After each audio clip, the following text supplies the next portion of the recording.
I've never really told anyone about what happened to me when I was 9 years old. Mostly because my family moved out of Ohio a few months later, and my brain spent years trying to convince me that I had just misunderstood a completely innocent interaction. But I'm 21 now, and looking back at the mechanics of that night, I still feel a cold and hollow weight sink into my center whenever I think about just how close I came to stepping off the map. It was late August of 2014. My hometown was hosting its annual county fair, a massive muddy spectacle of neon carnival rides, diesel tractor pulls, and grease-soaked food stands. In our community, the fair was treated like a giant communal backyard event. Parents would buy their kids a wristband for the rides, hand them a $20 bill for some cakes, and basically just let them run wild in packs without a single shred of adult supervision until the gates closed at midnight. My dad was volunteering at the local high school's booster club tent that evening, flipping burgers over a massive iron grill, which meant that I had several hours of unmonitored freedom. By 9:30, a heavy summer thunderstorm had rolled through, turning the dirt midways into thick, sucking sludge. The crowds, they started thinning out, and the air smelled heavy of wet livestock and fried dough. I had wandered away from the bright, noisy center of the Ferris wheel and ended up behind the animal exhibition barns near the edge of the fairgrounds property. This area was dead quiet. On one side was the windowless corrugated metal wall of the swine barn, and on the other was a dense unlit tree line separated from the fair by a rusted chain-link fence. Running parallel to the fence was a deep concrete drainage ditch completely filled with pitch-black rushing rainwater from the storm. The only light came from a single flickering bulb mounted high up in the barn's eave, casting long jittery shadows across the mud. I was standing near a stack of wooden livestock pellets, trying to scrape clay off the heels of my sneakers, when a woman stepped out from the dark space between the two trailer beds. She didn't look like any of the local farm mums, too. She was wearing an incredibly oversized, grease-stained yellow raincoat that swallowed her frame down to her shins, and her dark hair was absolutely soaked, clinging to her skull in thin, stringy patches. But it was her face that really made me catch my breath. She had this tight, unblinking glare, her eyes darting frantically from my face to the dark tree line behind the fence, her jaw twitching a bit. The second that she saw me look up, her expression snapped into a massive, jagged grin that looked completely unnatural, like someone forcing their face to mimic happiness. "Oh, thank goodness," she gasped, her voice high, thin, and breathless. "Hey there, sweetie. Can you do me a really quick favor? I desperately need a little helper." I was a very quiet and compliant kid growing up, conditioned to always respect adults. So I took a step forward and nodded. "What's wrong, ma'am?"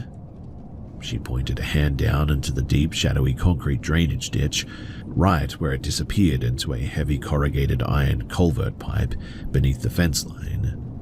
It was totally dark inside of that pipe, and the sound of the water rushing through it was a low and hollow gurgle. My little girl was playing with her favorite silver bracelet, and it slipped right down into the mouth of that pipe, the woman said, leaning over so close that I could now smell the sharp chemical reek of cheap lighter fluid and damp wool on her clothes. "The opening is way too narrow for my shoulders, but you're nice and skinny.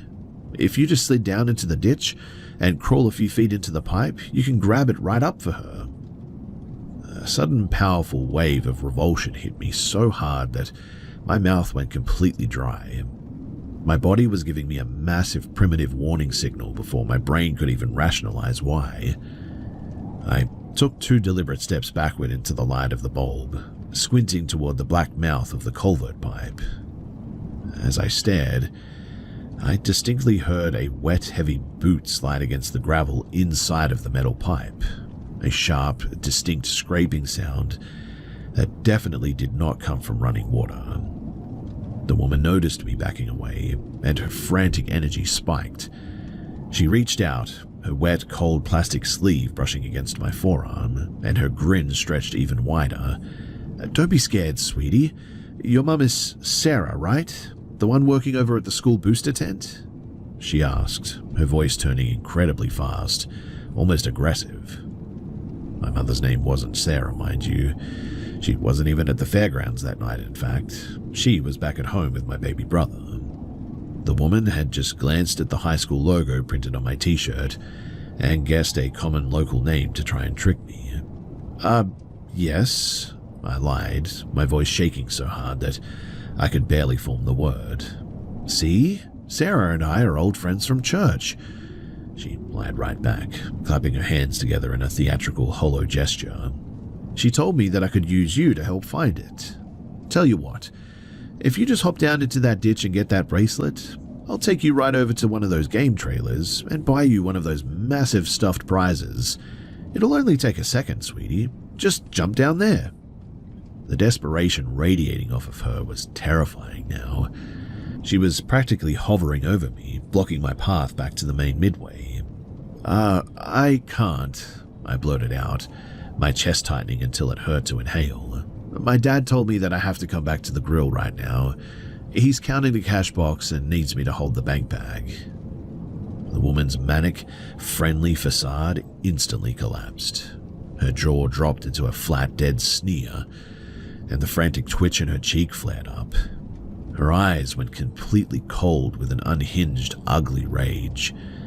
But before she could reach me, a loud burst of laughter echoed from the other side of the barn as two teenagers in muddy boots turned the corner, sharing a box of fries. The second that she saw them, her fake smile slammed back into her face like a mask. "You're such a good little helper," she said, her voice dripping with an artificial venomous sweetness meant entirely for the benefit of the teenagers walking past. "I'll be sure to tell your father exactly how responsible you're being tonight." I didn't reply. I turned around and sprinted through the mud as fast as my legs would carry me, not stopping until I slammed into the wooden counter of the booster tent, catching my breath in the bright, smoky air next to my dad's grill. I stayed right by his side too, under that fluorescent light bulb until the fair completely shut down. When we were driving home later in his truck that night, the headlights cutting through the dark country roads, I finally looked over at him. "Dad, does a woman in a big yellow raincoat go to our church? The one who said that she knows Sarah?" My dad glanced at me, confused. "No, Bug, I don't think so. Why do you ask?" When I laid out the entire sequence of events, the drainage pipe, the silver bracelet story, and that heavy, wet scraping sound from inside of the dark iron tube, my dad's face went completely rigid. He pulled over right there on the gravel shoulder, grabbed his phone, and called the county sheriff's department from the cab of his truck. 2 cruisers went down to the fairgrounds that night, but since the event was wrapping up and hundreds of out-of-town carnies were packing up their rigs, they obviously never found her. I still get a sick feeling in my throat whenever it rains heavily in the summer now. I try to tell myself that maybe she was just a frantic, eccentric mother who genuinely lost a piece of jewelry, and maybe there was somebody down there trying to help her already or something like that. But then I remember the fake church friend, the intense rage in her eyes when I refused, and that unmistakable wet slide of a boot shifting weight inside of the dark mouth of that pipe. I am pretty confident that there wasn't a bracelet in that tunnel at all. There was a second person waiting there in the dark for me, and if I had climbed down into that concrete ditch, I really don't think that I ever would have been seen again.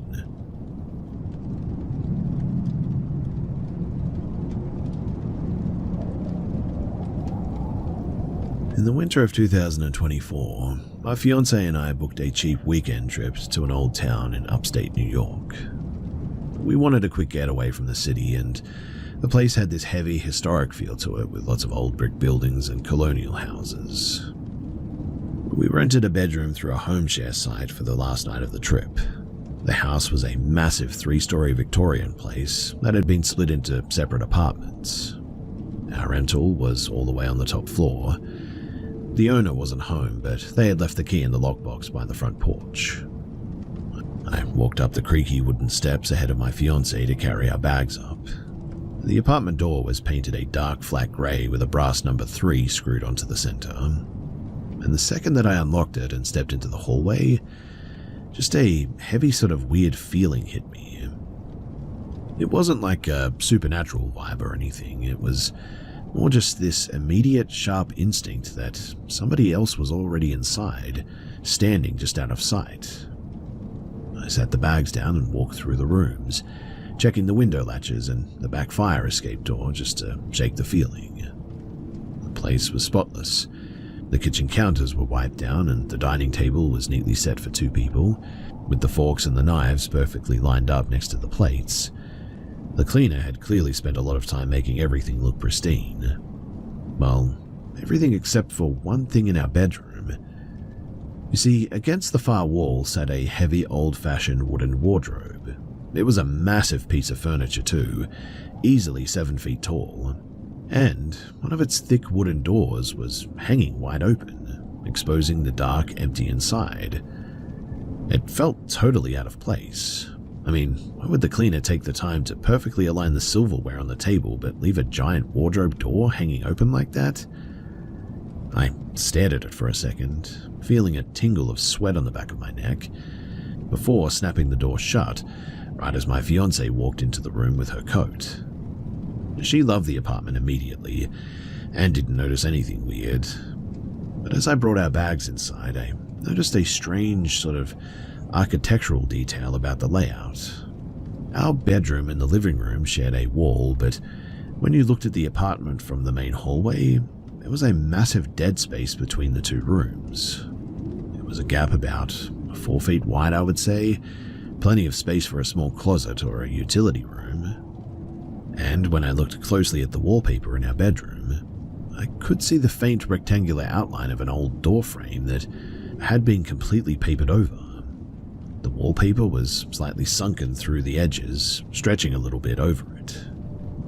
I'm 30 years old and I've only had a severe gut warning about a physical place a couple of times in my life, and this was one of them. My arms were completely covered in goosebumps, but we ordered pizza anyway, ate dinner using the fancy silverware, and tried to relax a little bit, but I just couldn't stop looking at that covered up door outline. We went to bed at around 11 o'clock, I think, and the bed was sort of positioned so that the hidden wall space was directly behind our heads, and the giant wardrobe sat across the room, right in our line of sight. Because we'd been walking around the historic district all day, my fiancée fell asleep almost instantly, and I, on the other hand, woke up at exactly midnight. My breathing was shallow, and my skin felt incredibly hot. That exact same sensation from earlier, too. The feeling of a physical person standing over me was screaming through my nervous system. I kept my eyes squeezed shut for a few seconds, terrified of what I'd see if I looked up. Slowly, though, I opened my eyes, just a crack. The wardrobe door was open again, just a few inches, but that wasn't what made my throat lock up. You see, crouched flat on the very top of the wardrobe, wedged into the tight space between the wood and the ceiling, was a figure. It looked like a person wearing a loose white cotton smock, long matted black hair hanging down over the edge of the wood, completely obscuring their face, but I could see 2 stark white hands gripping the edge of the cabinet door, the knuckles completely white, and it was looking right down at the bed. My sudden ragged breathing ended up waking my fiancée. She rolled over and asked what was wrong. My voice was a completely flat whisper, but I told her exactly what was sitting on top of the wardrobe. She looked across the room, but couldn't see anything in the dark. Seeing how badly I was shaking, though, she reached over and flipped the switch on the bedside lamp, and the second that the light hit the top of the wardrobe, the figure, it didn't run or fade away. It just vanished, like a glitch in a video file. Like one frame it was there, and the next it was just empty dust on the top of the wood. The transition was really weird, instant, and physical. We kept the lamp on, and I eventually drifted back into a light sleep out of sheer exhaustion. An hour later, though, I snapped awake again. The lamp was still burning, but the bedroom felt freezing cold. The dread was 10 times worse this time, too. My chest felt so tight that I could barely draw air, and I was lying on my side facing the wall, and without moving my head, I sort of reached back to make sure my fiancée was still there. My hand brushed her shoulder. She was fast asleep, but there was something else. I could feel the physical displacement of air right behind my back. Someone was standing at the edge of the mattress, leaning directly over my side of the bed. I was convinced of it. The sensation was so close too that I could feel the invisible weight of the long hair hanging just an inch above my cheek. I knew with absolute certainty that if I turned my head, my face would slam right into whatever that thing was. I let out a sharp sort of choked gasp, which woke my fiancée up again. She immediately realized that I was paralyzed. I whispered to her that the woman was standing right next to my pillow. She scrambled out of the opposite side of the bed and flipped the main light switch on the wall, flooding the entire room with bright overhead light. And the weight above my face instantly lifted. The room was completely empty. We spent the rest of the night sitting upright with every single light in the apartment turned on. The sun came up at 6 in the morning and we packed our bags and locked the key back in the box without saying a word to each other. I haven't had anything like that happen to me since we got back to our place and, well, we're getting married next month. I still don't know what to make of that experience, but I was so sure at the time that something was there.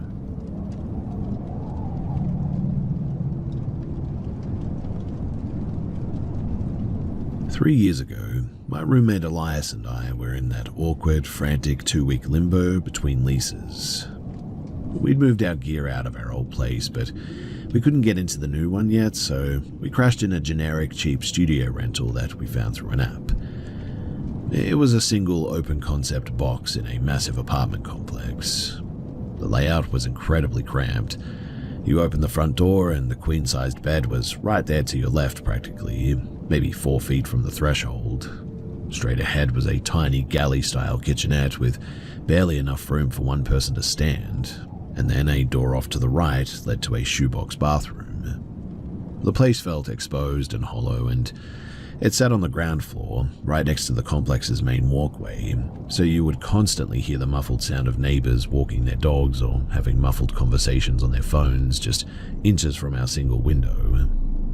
Quite honestly, it felt less like a home and more like a transparent cage. Elias was a total night owl though, always up until like 3 in the morning, while I usually knocked out by about 11.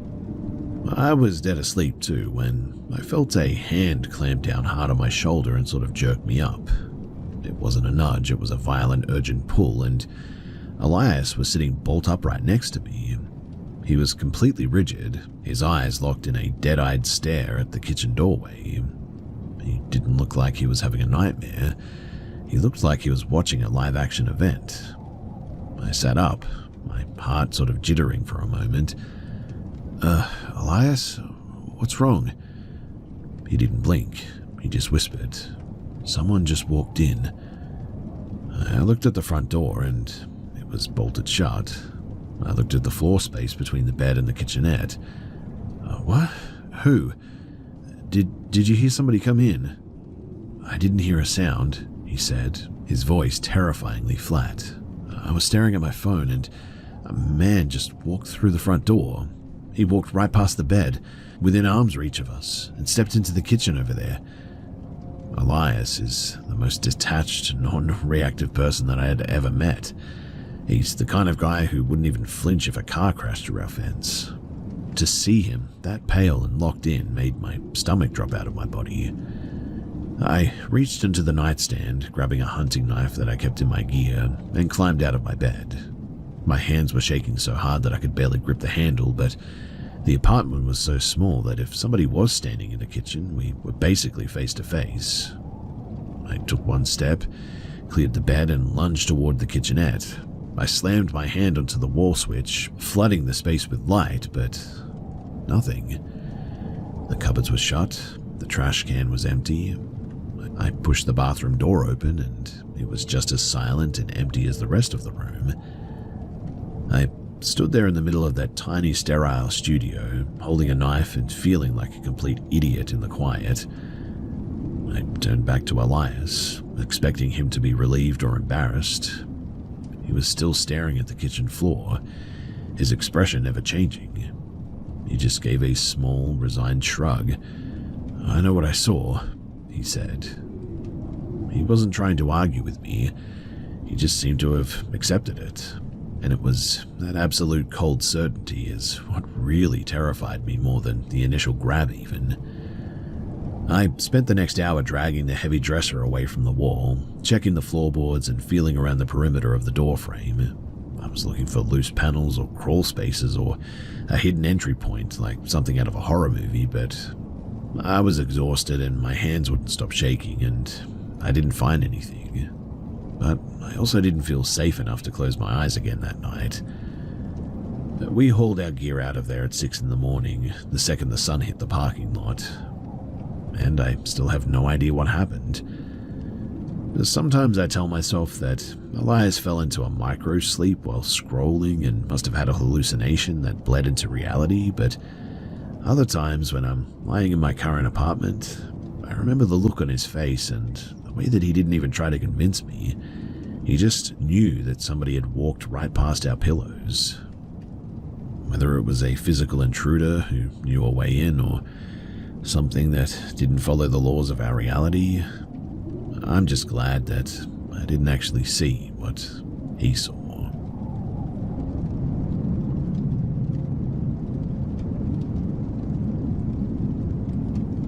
I've spent the last 3 years pouring glasses and clearing tables at a relatively popular event venue just outside of Grand Rapids, Michigan. But when you work hospitality, you develop a bit of a thick skin pretty quickly. You get used to the loud talkers, the messy drunks, and the guys who think that tipping an extra $5 means that they own a piece of your time. I've had my share of uncomfortable interactions, but there was one Saturday night in October of 2023 that completely short-circuited my usual customer service brain. We were hosting a massive, high-end wedding reception in our main pavilion room. By 10:30 in the evening, the open bar had been flowing for hours, the bass from the DJ speakers were vibrating through the floorboards, and the staff was running on pure caffeine.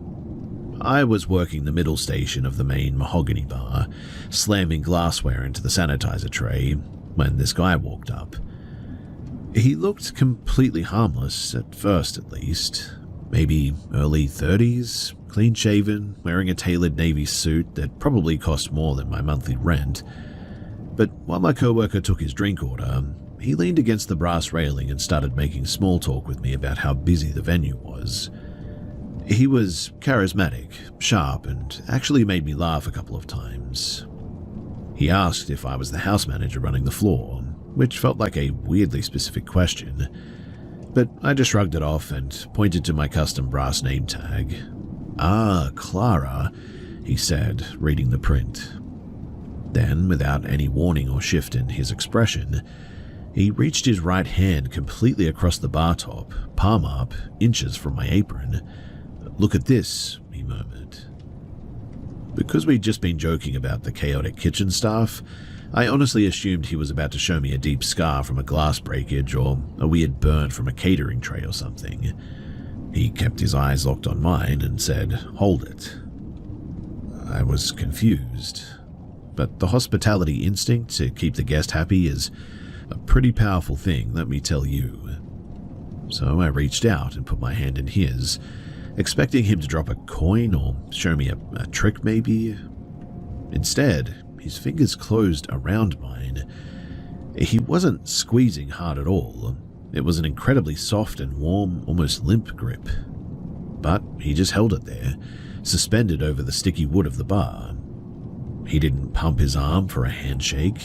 He just kept his skin pressed against mine, tilted his head slightly, and said, "Feels right, doesn't it?" A cold and heavy prickle instantly broke out across the back of my neck. The casual, fun atmosphere of the bar dissolved in a split second. The boundary had been totally obliterated. I let out a nervous, high-pitched laugh, trying to gently pull my wrist back, but his fingers tightened just enough to keep me anchored. The music was blasting a remix of some pop song, but he leaned in further, his breath smelling heavily of bourbon. I couldn't catch the first half of his sentence over the treble, but the tail end of it came through clear as ice. Or I could just vault this wood and kiss you right now. My jaw, it went pretty tight. I couldn't breathe properly for a second.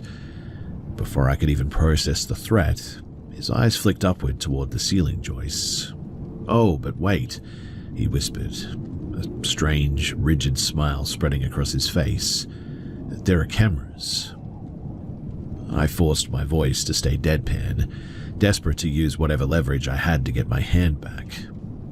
Yes, there are 3 HD lenses right above my register, actually, staring directly at your face." In reality, those specific domes had not been wired into a recording deck since the venue changed ownership in 2019, but he didn't know that. My co-workers were less than 4 feet away on either side of me, but they were completely consumed by the ticket printer and the noise of the blender. They had no idea what he was whispering. He didn't let go of my fingers. "Meet me out by the gravel valet loop in 10 minutes, he said, his voice dropping into a demanding and sort of flat tone. Yeah, okay, I'll be out there," I lied instantly. My brain was in pure survival mode. I probably would have agreed to anything just to break physical contact. He looked at me, his eyes narrowing into tiny slits.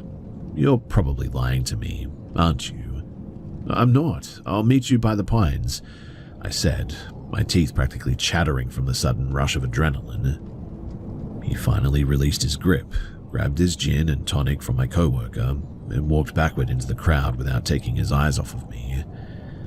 The second that his back turned, though, I leaned over to the girl on the register next to me and hissed, "That guy in the Navy suit is a complete psycho. He just threatened me." Which I didn't mention above, but he actually had threatened me at this stage. I looked past her toward the large double-paned glass windows that overlooked the outdoor smoking patio directly behind the bar, and there he was. He had walked straight outside, pressed his face almost against the glass, and was staring through the dark reflection directly at the back of my head. My lungs felt empty. I told the other staff that I was taking an unannounced 5-minute break and bolted up the back service stairwell toward the upper office.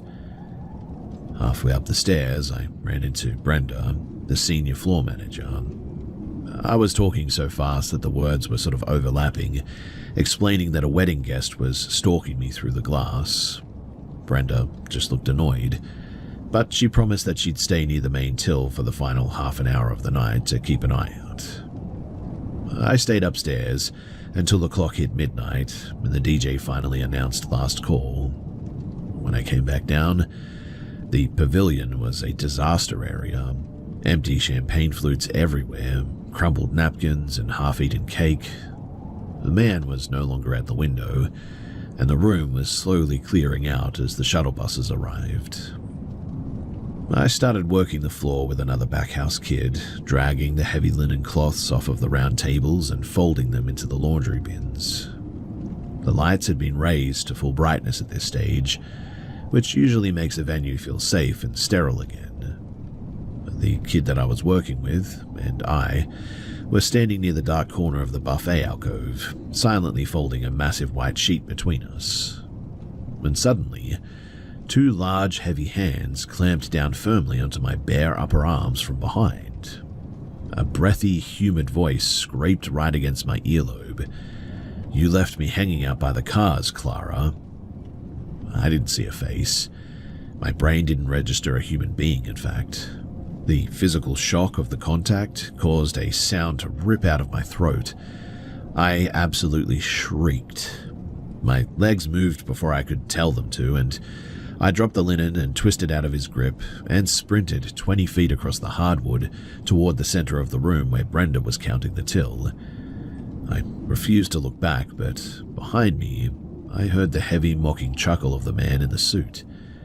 "Geez, lady," he shouted, his voice echoing in the empty hall. "That is one heck of a pair of lungs."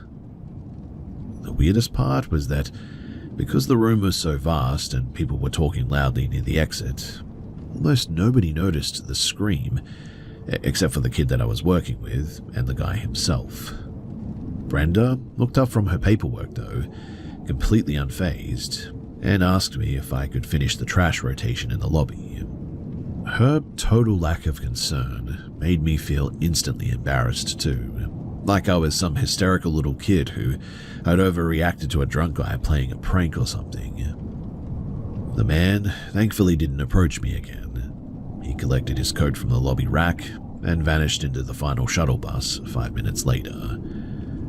But that terror didn't leave my system for some time. I clocked out at 1:30, walked out to the parking lot with my keys wedged between my knuckles, and unlocked my car. And even though I knew that he had boarded a bus filled with like 30 other people, his voice was looping in my head so vividly that it felt like he was sitting in the dark.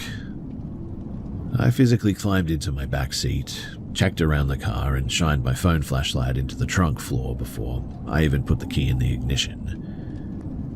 I have served hundreds of creepy men since that night, but there was something about this guy that just felt completely off. I will never forget the absolute helplessness of realizing, too, that some people just do not care about cameras, managers, or a room full of witnesses if they decide that they want to put their hands on you.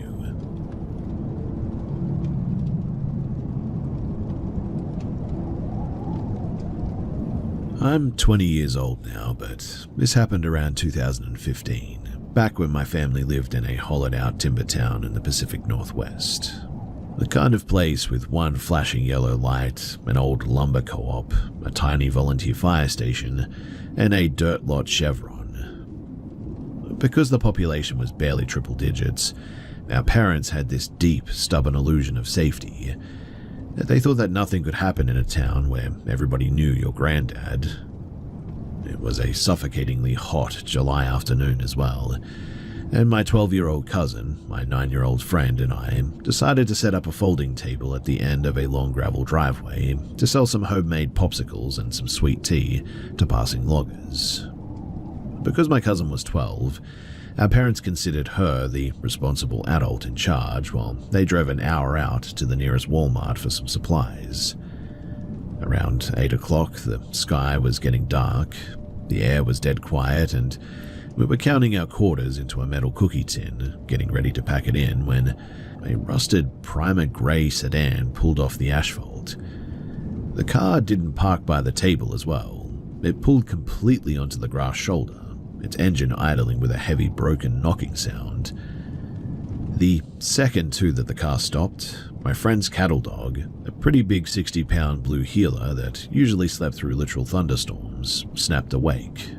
The hair along his spine stood straight up like a wire brush, and he let out this low, vibrating growl from the back of his throat that I had never heard him use before. A guy opened the driver's door and stepped out. He was tall, thin, and had a shock of bright curly orange hair. What struck out immediately, though, was his shirt. It was a crisp neon blue charity t-shirt that said, "Support local youth" in big block letters, but it looked brand new, almost like it had just been pulled out of plastic wrap.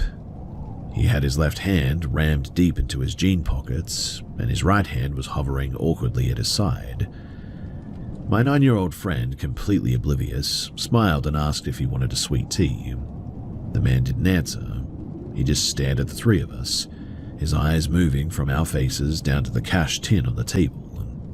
He took a heavy step forward, grabbed a plastic cup of tea from the table, and downed it in 3 massive mechanical gulps. Then he slammed the empty plastic cup onto the wooden table so hard that it cracked down the middle. By now, the healer was going absolutely berserk. He was straining against his chain, his teeth bared, frantically lunging forward toward the man's left pocket. Without a single trace of anger on his face, completely expressionless, the man lashed out his boot and kicked the dog squarely in the ribs. The dog let out a sharp yelp and scrambled back under the porch stairs. My cousin's face went totally pale, but my friend and I were so young and sheltered that we just froze, completely unable to process why a nice charity man would do something like that. The man looked back at us, his jaw twitching. "I don't actually care about the tea," he said. His voice was incredibly flat, like he was reading off of a script. "Oh," my cousin said, her voice dropping an octave. "Okay." He pointed a long, pale finger across the two-lane highway toward the edge of the woods, where the collapsed, blackened ruins of an old Methodist parsonage sat behind an overgrown briar patch. The place, it had been gutted by a fire in the 90s, I think, and was totally abandoned, choked with weeds and warning signs. "My vehicle's alternator is failing," the man said, staring directly at a 9-year-old. "I need to plug my portable diagnostic scanner into a high-voltage exterior outlet. I see an old utility pole over by that ruined parish across the road. Let's all walk over there together right now and see if the breaker box still has live power." Even at 9, I was obsessed with my dad's garage tools, and I knew for a fact that you couldn't just plug an automotive scanner into a standard wooden utility pole, and there wasn't a live wire within a mile of that charred old lot anyway.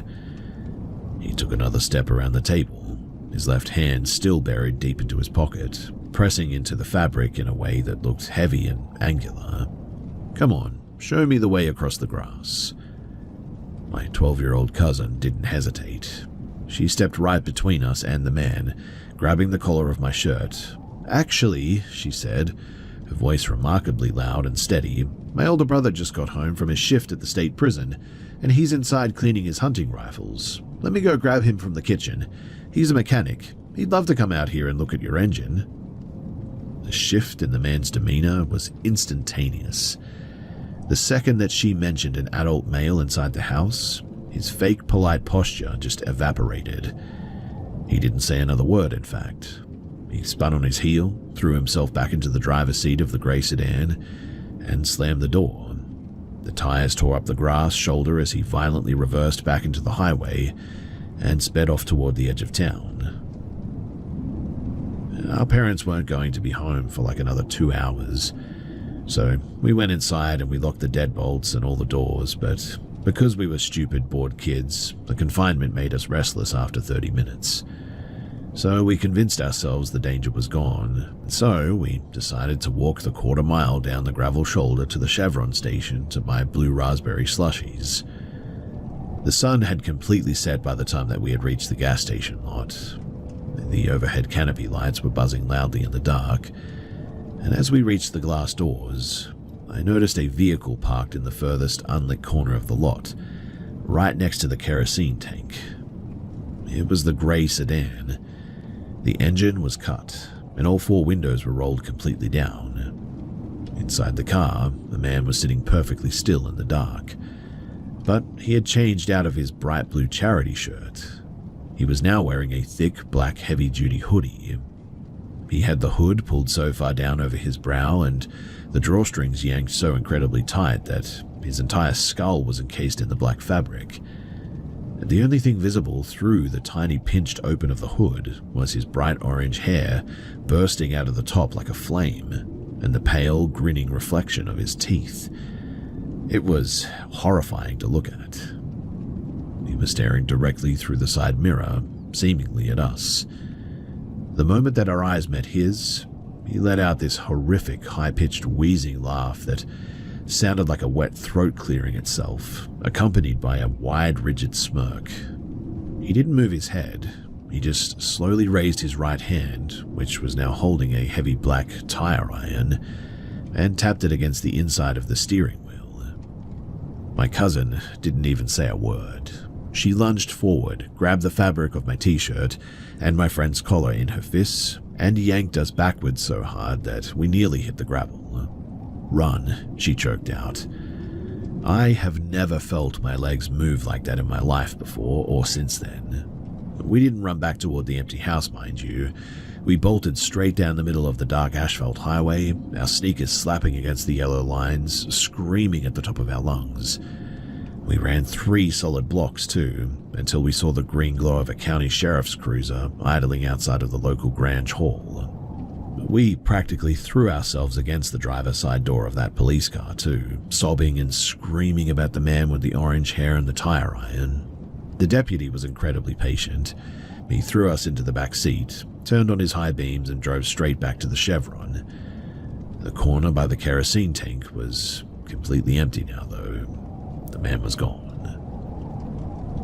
The deputy escorted us into our house, checked all the window latches from the inside, and stayed parked at the bottom of our driveway with his headlights on until our parents' headlights finally pulled into the gravel at like midnight, I think it was. They got a bit of a stern talking to from that police officer, which I was thankful for because after that, things changed a bit. But I still think about that support the youth shirt all the time, and how perfectly he had calculated that disguise to target 3 naive kids sitting by a gravel road like that. But more than anything, I remember the heavy angular weight shifting in his pocket when he tried to get us to walk into those dark woods. I know with every single cell in my body that if my cousin hadn't have lied about the brother inside, we would have been dragged into that patch, and the cookie tin full of quarters, it would have been the only thing left at that table.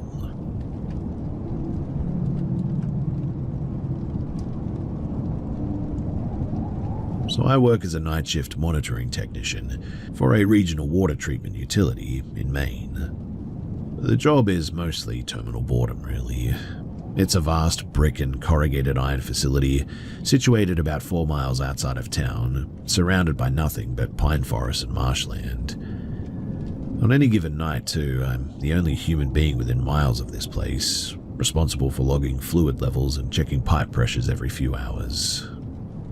Last November, we had a torrential storm that knocked out the main transformer grid, forcing the facility to run entirely on its emergency diesel generators.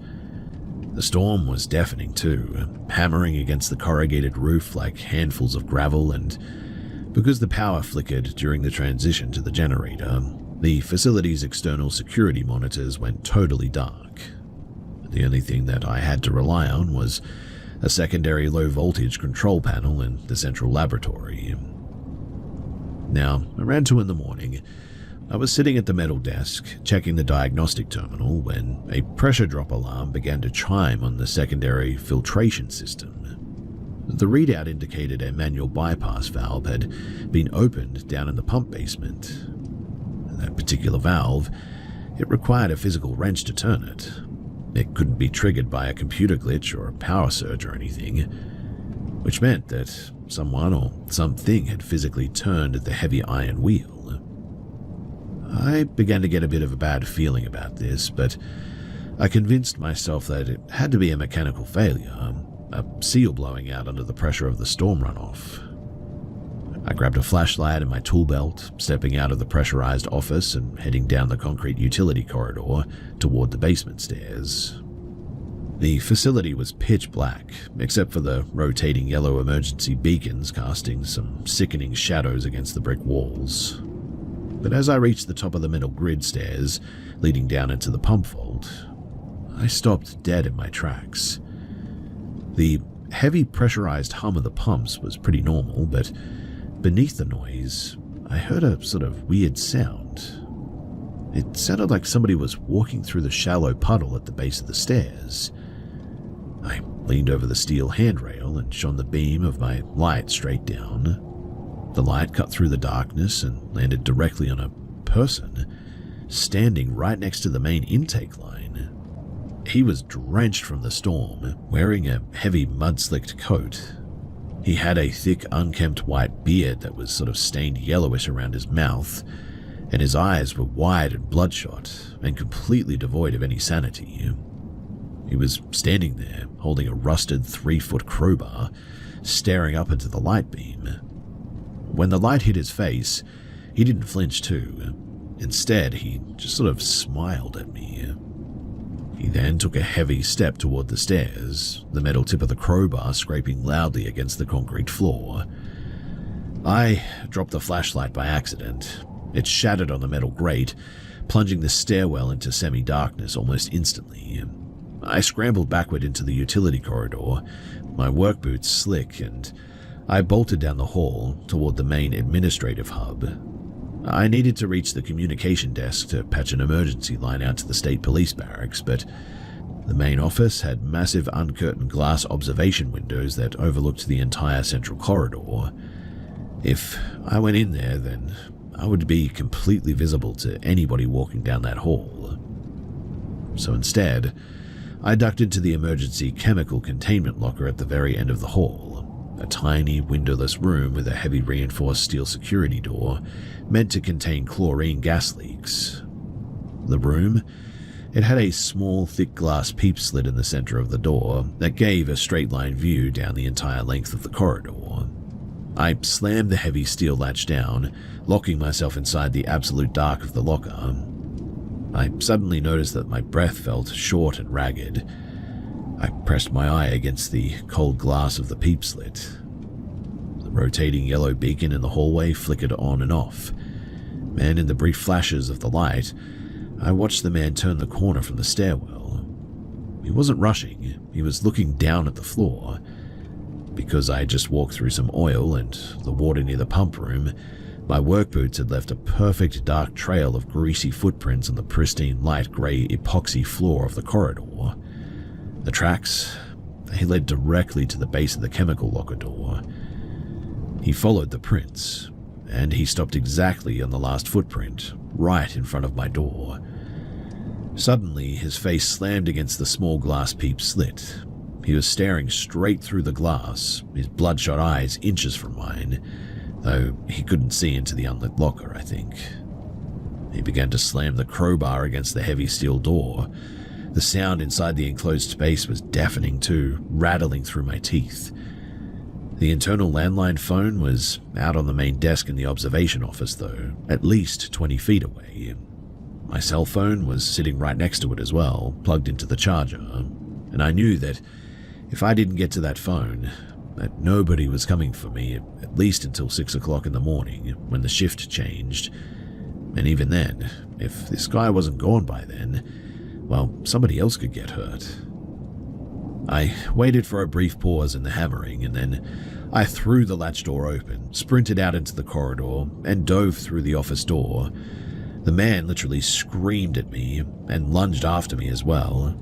I grabbed the cell phone from the desk, seeing the white reflection of his face through the observation glass as he smashed the window with a crowbar. Shards of safety glass began raining down onto the desk as I scrambled back into the hallway and threw myself back into the chemical locker, slamming the steel latch shut just as his heavy boot kicked the outside of the door. I fell to my knees in the dark, frantically dialing 911. My fingers were trembling so violently that I missed the numbers twice in the end. The operator, though, came on eventually, her calm, robotic voice a bizarre contrast to the violence outside all of a sudden. The man, though, was no longer hitting the door. He was now throwing his entire body weight against it, screaming unintelligibly, and just cursing over the roar of the storm. The steel frame of the locker door began to warp a little bit too, the top bolt groaning as it started to pull away from the masonry. For 40 endless minutes as well, I braced my back against that reinforced metal, my legs literally locked onto the back wall, feeling every single impact vibrate through my spine and wondering why this guy wasn't getting tired. Then, the piercing wail of a state trooper siren cut through the thunder outside.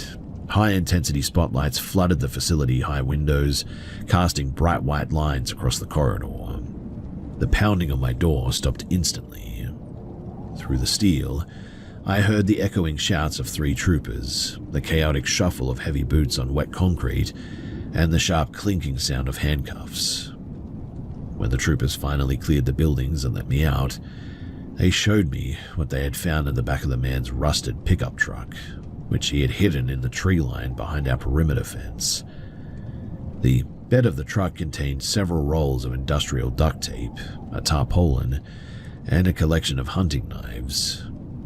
The state investigators later revealed that the guy was apparently an escaped inpatient from a secure forensic psychiatric unit 2 counties over, who had been drifting through the state forest for a week at least. He also had not come to steal copper wire or anything like that. He had been watching the facility's lights from the woods, waiting for a night when he could cut me off from the world. And the storm, he thought that it was his calling or something like that, a message from the gods or something to come and end me. I quit the utility company the very next week. I work a desk job in a bright, crowded insurance office now, surrounded by people and sunlight pretty much all day.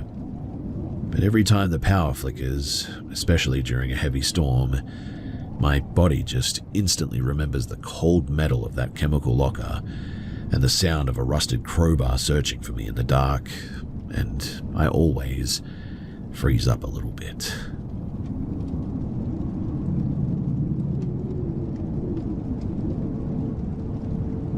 So I work as a seasonal hand on a commercial salmon trawler, running drift nets out of a bleak, wind-scoured port in Prince William Sound, Alaska.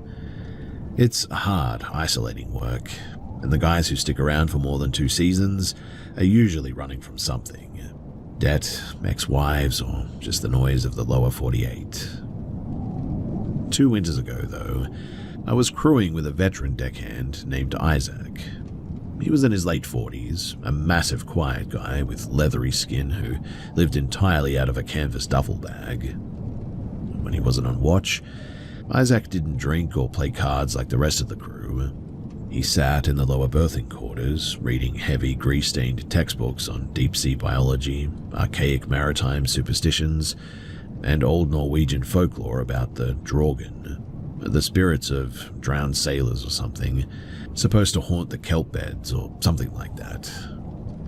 He didn't talk much though, but when he did, he spoke about the ocean like it was conscious, a breathing neighbor that was actively watching us through the hull.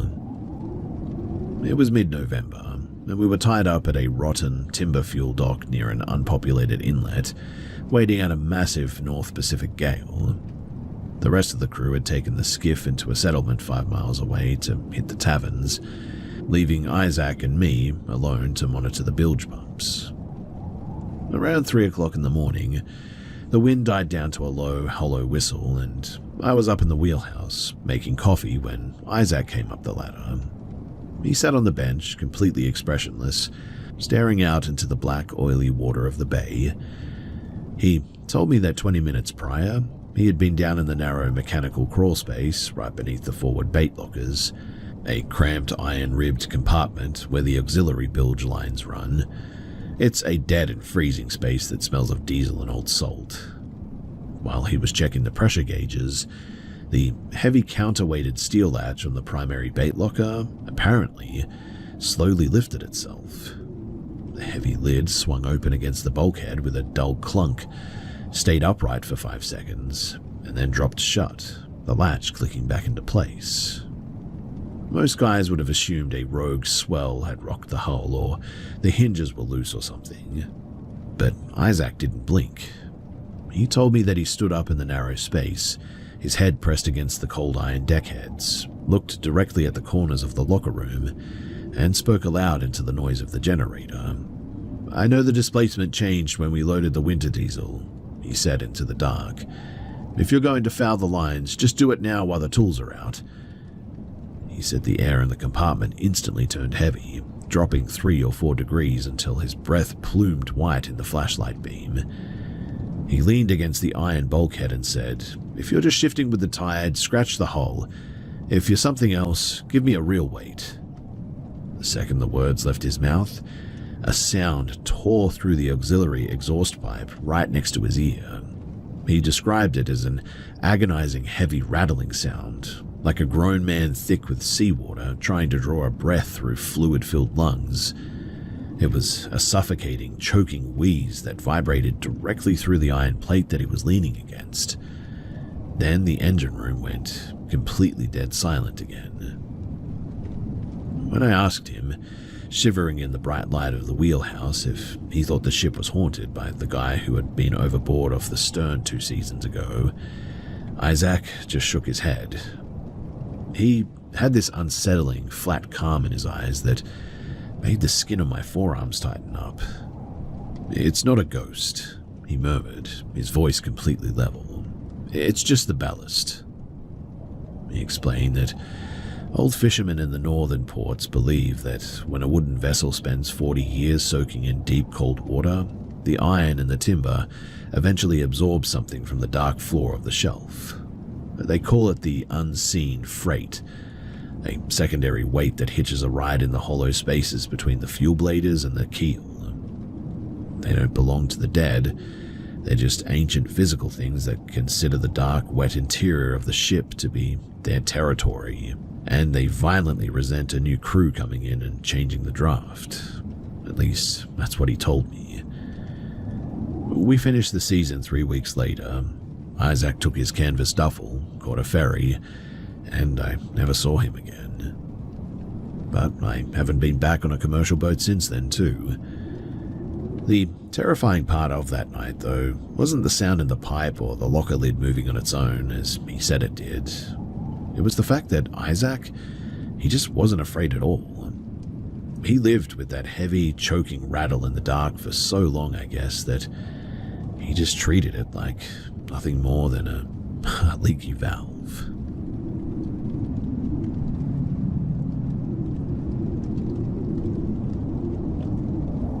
I work as a land surveyor for a pipeline company out in West Texas. Most of our jobs involve mapping out rights-of-way through deep, trackless scrubland, miles of empty desert where the limestone shelves are so hot that the air constantly shimmers above the brush. It's pretty lonely work, and you spend all day dragging a 60-pound pack across completely empty land. But back in May of 2022, I was running a boundary line through a remote sandstone draw near the Pecos River. The heat was pushing 104 degrees, and by mid-afternoon, the horizon was just a blurry, white-hot mess. I had 2 college interns with me who were driving the wooden stakes into the hard dirt while I operated the GPS rig. On our way back to the truck, our path crossed the remains of an old collapsed building out in the middle of nowhere. It was just a flat concrete foundation with rusted rebar sticking out of the weeds. The interns wanted to detour over to check it out, thinking that it might be an old oil well cap or an early homestead or something. As we got within about 50 yards of the concrete pad, this incredibly heavy pressure dropped over the area. The normal sound of the desert wind just completely died out all of a sudden, and it was replaced by a mumbling sound right inside of my ear. It sounded like a man leaning in close and whispering directly to me, but I couldn't make out what was being said. The weird thing, though, was that I wasn't really too scared.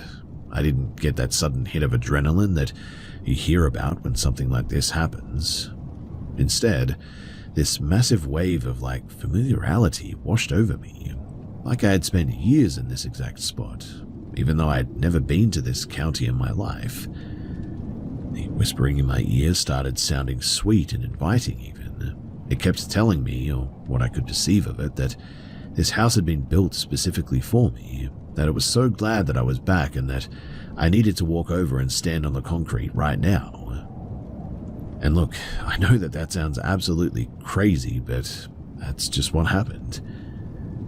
So I started walking towards the ruins with these heavy robotic steps, my eyes completely locked on the rusted metal. I felt like I was moving through thick mud as well, and I was totally out of it. One of the interns suddenly grabbed my shoulder, though, and yanked me back. She looked really creeped out and told me that the ground around the foundation was completely full of old snake holes, and that we needed to get back to the truck before it got dark. I tried to argue with her, but my voice apparently was flat and weird, like it belonged to somebody else, is what she said. I kept telling her, though, that we had to go into the house, but both interns refused. They grabbed the straps of my backpack and in the end physically forced me to turn around and walk back down the gravel trail. The second, though, that we turned our backs on that place, the whispering that I kept hearing turned completely furious.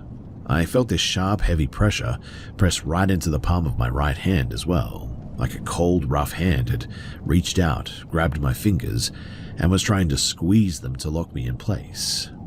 I kept dragging my boots forward, crying out that I had to go back, while the pulling of my hand got so hard that my knuckles actually popped. When we got back to the truck and I threw my gear into the back, the feeling didn't stay behind in the desert. It didn't feel like it was standing next to me anymore, though. It felt like it had slid right inside of my skin, like a cold, solid lump wedged directly between my ribs and my lungs. As we pulled onto the highway and started driving quickly, the whispering inside of my head turned into like a loud screaming. I was losing my mind over this too. The farther that we got from that concrete foundation, the more it seemed to squeeze inside of my chest.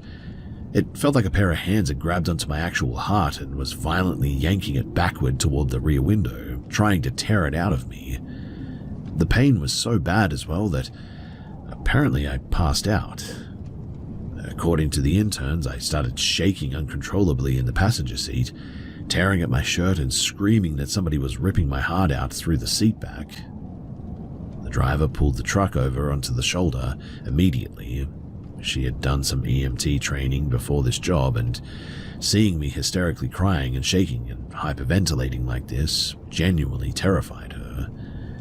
Eventually, though, I settled, according to them, and for the next 2 hours, while we drove back to the main office, my brain just completely short-circuited. I was totally convinced that my chest was empty and that my heart had stopped beating. No matter how hard I pressed my fingers against my wrist or my chest, I couldn't feel a single pulse. I was begging my older intern to check it for me, and even when she held my hand and told me that she felt a steady heartbeat, I didn't believe her. I thought that she was lying to keep me calm. When we finally got back to the shop, our supervisor brought out a medical kit and put a blood pressure cuff on my arm. Seeing the actual needle jump in my pulse was the only thing that broke the panic and allowed my lungs to open up again. It's almost 1 a.m. now, and the rest of the crew is asleep in the field trailers. I'm sitting up in the tool shed, frantically Googling ghost stories on my phone to see if this happened to anybody else. I'm sort of exhausted, but every time that I close my eyes lately, my right palm starts to tingle a little bit, and I sort of feel that cold, heavy weight waiting inside of my chest again. And now I'm struggling to sleep, and so here I am, trying to get answers to whatever this was.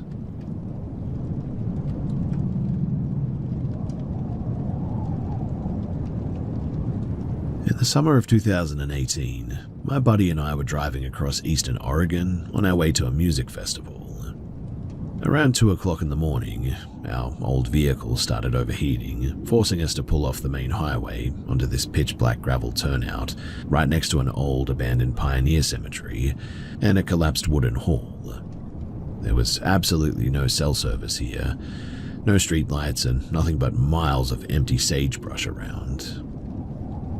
We were sitting on the hood of the car, waiting for the radiator to cool down, when we heard this bizarre noise coming from the dirt road further up the hill. At first, it sounded like it was a mile away, just a sort of crunching of the gravel, dozens of low, muffled murmurs, and the distinct sound of a massive crowd shuffling through the dark. But it kept moving in a straight line toward our car. It sounded exactly like a huge line of people walking shoulder to shoulder in the dark, coming from the old hall and heading straight toward the cemetery gates. There had to be 50 or 60 people moving together in the pitch black like that too. And then, right where this sound was coming from, was an old rusted farm flatbed. But it wasn't moving right. Instead of bumping and rattling over the deep ruts in the dirt, like a heavy wooden wagon should, it just sort of glided smoothly through the darkness without making a single sound.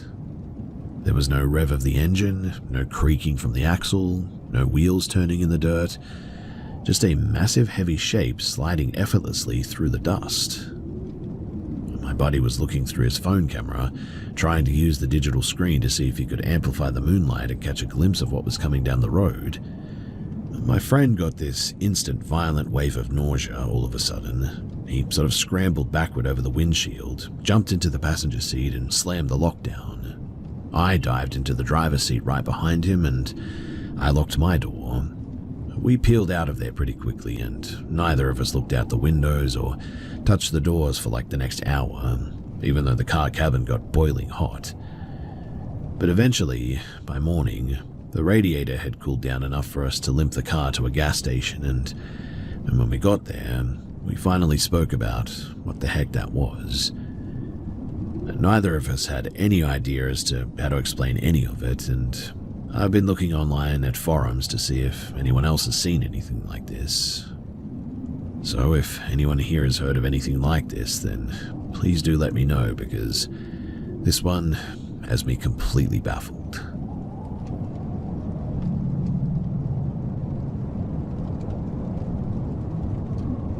A few years back, I was renting a small rundown cabin out in rural eastern Kentucky, right on the edge of Daniel Boone National Forest.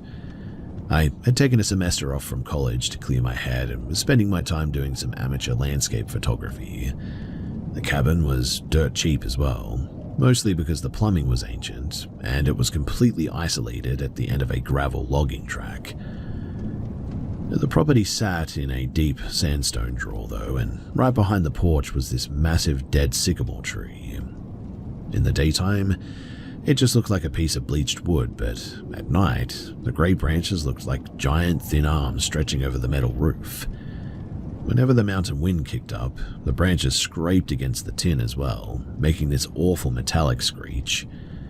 The guy who leased me the place, an old local named Miller, made a weird comment when I handed him the first month's cash. He told me to keep the back porch light on after midnight because people used to get lost in the drawer. He wouldn't explain what he meant, but the flat look in his eyes made my skin crawl a bit. The first 10 days were totally fine though. I set up a makeshift desk by the back window to edit my digital photos, drank a lot of coffee, and I got used to the silence pretty quickly. Then, one night at around 2:30 in the morning, I was sitting at the desk sorting through files on my laptop. The woods outside were pitch black, completely silent except for the wind. I sort of leaned back to stretch my neck and looked out the window into the draw. And at first, I thought the moonlight was playing tricks on the mist rising off the creek, but there was a woman walking through the brush. She was heavily pregnant, moving with these unnaturally slow, deliberate steps through the briars. She was wearing a long, faded blue cotton dress that dragged through the dead leaves, and it just didn't make any sense. There were no other houses for miles. The ground was full of jagged rocks, and she was walking completely barefoot in the freezing mud, and she looked heavily pregnant. I just stared, completely stunned, thinking that maybe she must be a lost hiker from the park trail or something. The next night, too, it happened again. I was exhausted and about to shut down my laptop when this sudden heavy urge made me look up at the glass. It was exactly 2:45 in the morning, and she was standing right under the dead sycamore tree. In the darkness, too, apart from my computer screen, I could now see the pattern on her dress. It was a faded, old-fashioned floral print with tiny light blue flowers. One of her hands was resting flat over her stomach, holding her belly tightly like she was in pain. Her hair was incredibly long, thick and black, hanging down her back in mats. I sat completely locked into my chair, unable to even blink. Suddenly, though, she stopped walking. Very slowly, way too slowly, she rotated her neck and looked straight through the glass at me. Her face was totally pale, and her eyes were like two dark, empty holes with no light in them at all. The absolute despair coming off of her, though, made a wave of physical nausea hit my stomach.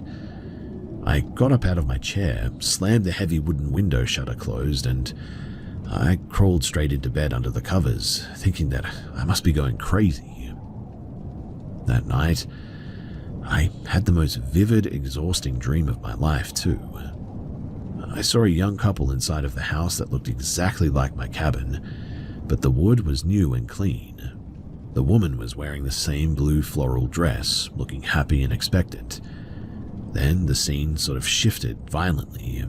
The husband left down the road and the cabin turned dark and rotting. The dream ended with the view of the back drawer. The woman was standing on a wooden crate under the sycamore tree with a thick hempen rope, her face twisted in this agonizing guilt, like she was screaming because she was ending two lives. I woke up, though, soaked in sweat, shivering so hard that my teeth were clicking. I packed my camera gear into my car that morning and I drove to the county library to look through old local newspapers on microfilm. I never did find anything, but I also didn't go back to the cabin. Thankfully, there was nothing else that happened after that, and I looked into some old town records, but I never did find anything about that woman in the blue dress.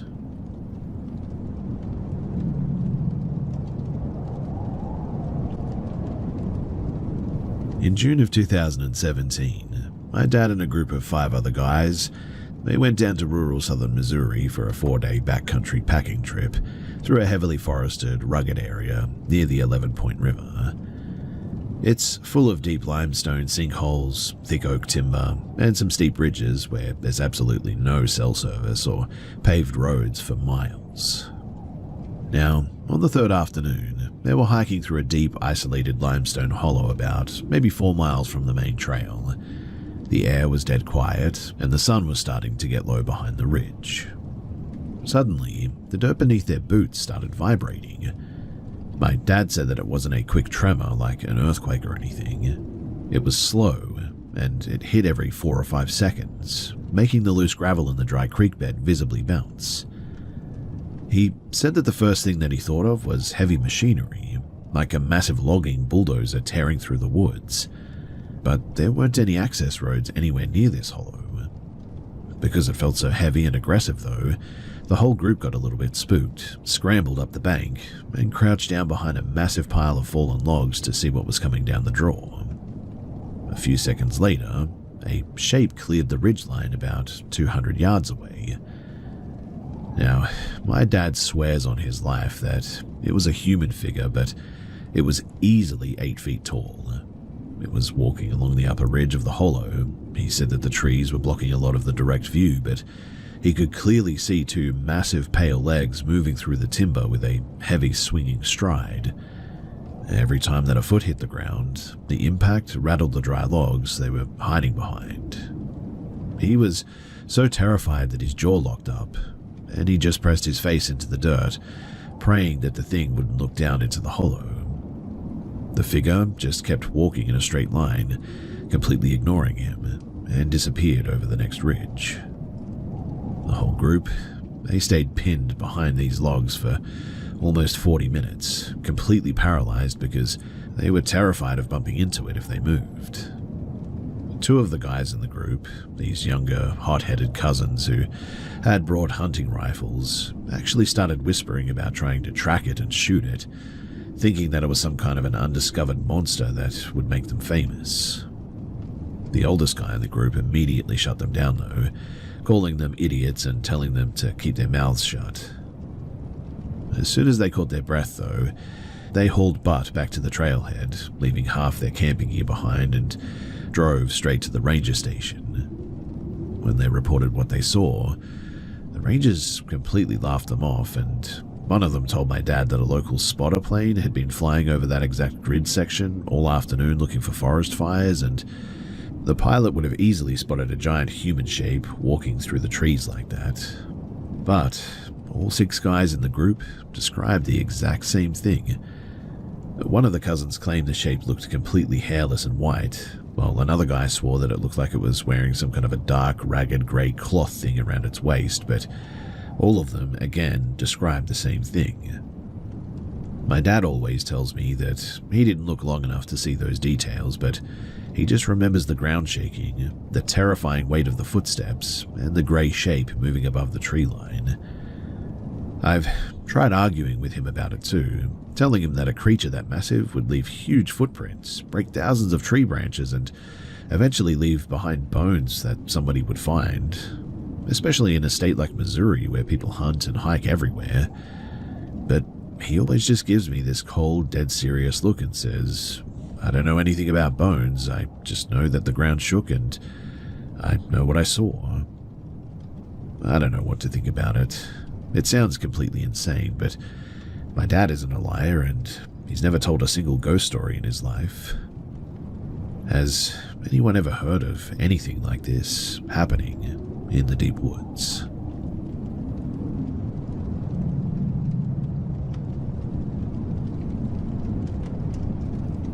In October of 2023, I was driving through southeastern Colorado on my way back from a family visit. Around 5 p.m., I decided to take a bit of a detour to a state wildlife area out in the shortgrass prairie, miles away from the highway. I had read about the place online, and I really wanted to watch the sunset over the plains. By the time that I pulled up to the dirt access lot, the sun was sitting right on the horizon, and the main office trailer was completely locked up for the night. There wasn't a single person other than me there. The weather was perfect for just walking and thinking, though. The air was completely still, and it was a beautiful evening. I left my truck parked right in front of the locked gate and started walking down the main gravel trail that cut through the open prairie. After about 5 minutes of walking, I heard a car door slam back toward the entrance. I turned around and saw a dark sedan pulled up right behind my truck. A guy got out and started walking around my tailgate, looking closely at my plates. I figured that it was a local wildlife officer checking out my truck, and I thought about heading back to see if I needed to move, but I just didn't feel like dealing with all of that, and so I kept walking deeper into the field. The trail looped around a series of low ridges. It was a really nice walk in the end. I saw a few jackrabbits kicking around, and the mist gave the whole prairie this completely isolated and sort of lonely feel to it. I scrambled up to the highest point on the ridge in the end, which was about 50 feet above the flat plain. The view was incredible, and I spent about 20 minutes up there watching the very last of the daylight fade away. Since the air was so empty, I decided to shout out a loud hello into the open space just to hear the acoustics. The sound traveled miles across the grass, echoing right back at me. I did it again too, louder this time. By then, the darkness was really starting to drop, and I knew that I needed to get back to my truck before it got completely pitch black out here. Now, the second that I started walking down the dirt incline, the whole area suddenly got incredibly loud. The crickets and the cicadas in the grass went from a normal buzz to this intense heavy fall of sound over the span of a few seconds, like loud radio static filling the air. Right after that, an animal started making this bizarre deep howling sound in the bush below the ridge. I stopped on the path to listen for a bit. For the next 2 minutes, the howling kept going. It sounded like a large dog barking at first, but then it would stretch out into this long, agonizing wail that didn't sound right at all. I could point exactly to the patch where it was coming from too. Then, just as fast as it had started, the howling stopped and the whole plain went dead quiet. I didn't want to use my phone flashlight because I wanted to enjoy the natural light, and honestly, I didn't want any park staff to spot me walking around after hours. To save some time, instead of taking the long gravel loop back, I sort of took a direct shortcut across a wide open clearing of short grass that led straight to the parking lot. As I was walking through that grass, I noticed a distinct rustling sound coming from the thick bushes on my left. Every time that I took a step, I'd hear something moving in the weeds too. When I stopped to look, the rustling would instantly stop. I tried to tell myself that it was just a deer or a badger keeping its distance, and I kept my eyes fixed straight ahead on my truck. I cleared that area and was out in the complete open flat, about 40 yards away from the parking lot gate. That's when another car came driving down the dirt road from the left, its headlights cutting through the thick fog. And that was the exact moment that I saw something. I caught a movement out of the corner of my eye in the short grass. At first glance, it looked like a tiny dark silhouette scurrying through the dirt, maybe a small feral cat or a raccoon or something. I kept walking, but I did a bit of a double take. The shape was moving incredibly quickly, parallel to the road, chasing after the car's taillights. But as I watched it, the silhouette started expanding. It grew into the size of like a medium dog, and then it stretched out further, getting longer and taller. My brain completely stalled out trying to process what I was actually looking at, when suddenly, its front legs lifted entirely off the ground. The thing stood up on two legs and kept running at full speed, its arms pinned tight to its sides. It looked like a massive top-heavy human shape sprinting through the fog, totally motionless from the waist up. It stayed like that for about 5 seconds as well. Then it took this massive, unnatural leap forward. Its limbs spread out wide in midair, and when it hit the ground, it dropped back down onto all fours. It went from like a complete human shape to this 7-foot-long, gangly creature that looked like a cross between a grey wolf and a massive, long-limbed primate. A second car came down the road from behind, and its high beams flashed directly across the open field. The light hit the creature perfectly for a split second as well. I saw light brown, wire-coarse fur, a long, thick tail like a wolf, and a heavily muscled, disjointed body. It was moving with this terrifying mechanical speed too, completely outrunning the car until it vanished into the dark past the road. The whole thing lasted maybe 20 seconds, I would say. I stood there completely frozen in the grass, my head spinning at what I was looking at. It almost looked like 5 different animals sort of all at once, but it didn't look like anything that belonged in those woods. The second that the lights disappeared, the reality of how isolated I was really slammed into me too.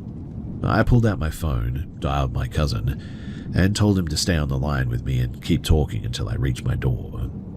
I had to walk straight across the patch of grass where that thing had been just running as well.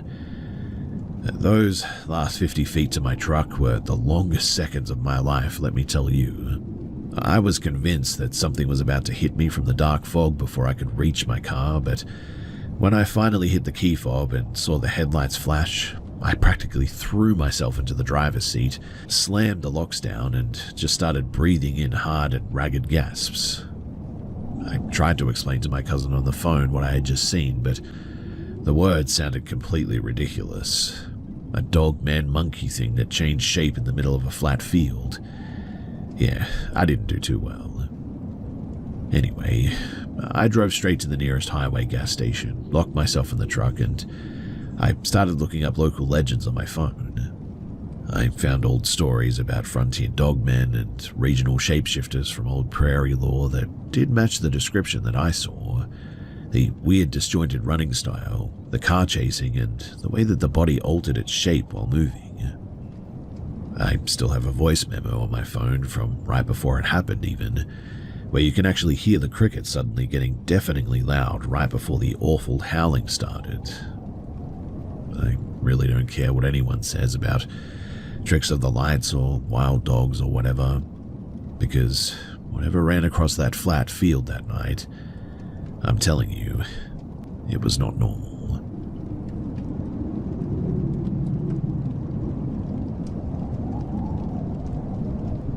One summer a few years back, my cousin and I rented a cabin for a long weekend in an old logging town. It was in Grand Rapids, Minnesota. We were celebrating our college graduation, and we wanted to spend a few days fishing and just sort of hanging out a little bit. The place that we found online was massive too. It was a 2-story log lodge built back in like the 1930s that had been divided into smaller guest suites. Our first afternoon there, I went back to the room alone to grab a jacket. When I unlocked the door, I was surprised to find the heavy brass floor lamp and the ceiling fan both spinning on high, even though I knew for a fact that we'd turned them off before heading down to the lake. I sat on the couch for a bit, watching the bulb in the lamp flicker, and I assumed that the place just had sketchy, outdated wiring. I clicked the lamp off and went into the bathroom to wash my hands, and when I walked back into the main room, the lamp was glowing bright again. A few hours later, my cousin came back too. We were sitting at the kitchen table talking when we both heard a woman's voice with a thick, distinct accent clearly call out our childhood nicknames from the hallway. We stopped talking and stared at each other. My cousin muttered, "Did you hear that?" I said, "Yeah, sounds like somebody's right outside that door." I jumped up, yanked the heavy wood door open, and looked down the hallway. It was completely empty, and the screen door at the end of the hall was latched tight. We figured that it must have been a guest in the next suite over, but it really didn't sit right with me. The next day, though, after lunch, we decided to take a quick nap before heading back out to the water, and my cousin was lying on his bed across the room when he suddenly started laughing. I asked him what was so funny, and he told me to stop screwing around and touching his foot. I, though, was lying completely on the other side of the room, under my blanket, and at no point had I touched him.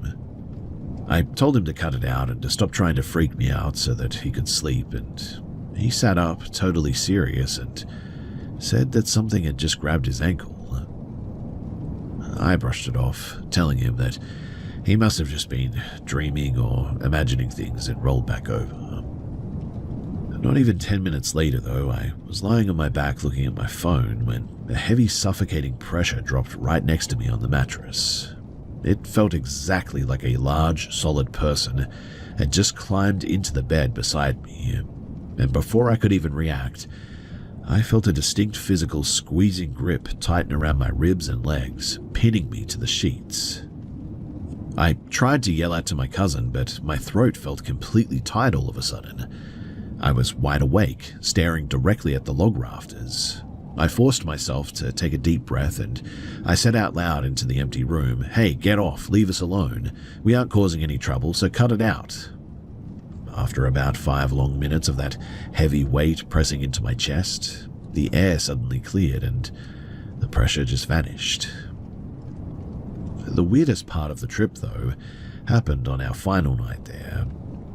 We had gone out to a local tavern down the road and got back to the lodge at around midnight, I think. I walked into the main lobby area, heading toward the vending machines, when a man in a heavy dark wool 3-piece suit stepped out of the shadow of the stairwell and blocked my path. He had these massive, old-fashioned mutton chop sideburns, like something straight out of an old 19th century portrait. He stepped right in front of me, looked me up and down, and demanded to know what room I was staying in and why I was walking around the building like this. I told him that I was a paying guest and just wanted a soda, but he kept getting more hostile, stepping closer and telling me that I didn't belong there. I saw the night clerk sitting behind the front desk just 30 feet away, so I yelled out, "Hey, tell this guy I'm in room 4. The clerk didn't even lift his head, though. He just kept staring down at his logbook. At that point, I got completely fed up with this, so I told the guy in the suit that the lobby was a public space and I wasn't showing him anything, and if he had a problem that he could take it up with the staff. My cousin walked in right then and asked the guy if he even worked there. The man just stared at us with this completely flat, angry expression and claimed that he was the manager. I was in a terrible mood that afternoon, so we just turned around and walked back to our suite. Now, the next morning at 6 a.m., we went down to the lobby to check out and grab some coffee. I walked straight up to the same night clerk who had been sitting there the night before, and I asked him, "Why didn't you say anything to that manager guy with the sideburns last night? He was harassing us right in front of your desk." The clerk looked up at me, completely blanked face, and said, "What are you talking about?" I then said, "The guy in the black wool suit from last night, the one standing by the stairs." The clerk shook his head and said, "We don't have anyone on staff who looks like that. I've been sitting at the desk alone since like 10 o'clock yesterday layout, and I didn't see anyone."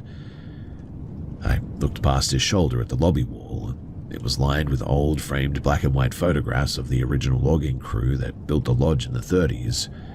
And right in the center of the main photo was a man dressed in the exact same dark wool suit, staring straight at the camera with those identical heavy sideburns.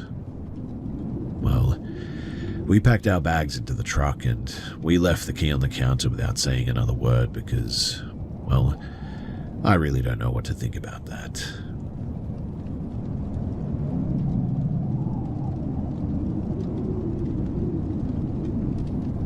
So I was living in a small college town in southeastern Ohio, sharing a pretty cramped off-season lake cabin with a couple of roommates. To make a little bit of extra cash, I signed up for an evening community pottery class that met once a week at the old county fairground exhibition hall. The building was an enormous sprawling brick structure built back in the late 1940s, full of winding concrete corridors, empty livestock stalls used for storage, and heavy metal doors too. There had been some rumors around the county for years that the back wing of the hall, where the old boiler room sat, had something completely wrong with it. People talked about an odd or aggressive heavy presence that had driven out several caretakers over the decades, or something like that. During our third week of class, though, a girl left the kiln room to go use the vending machines down the hall, and less than 2 minutes later, she came sprinting back into the room, completely hysterical.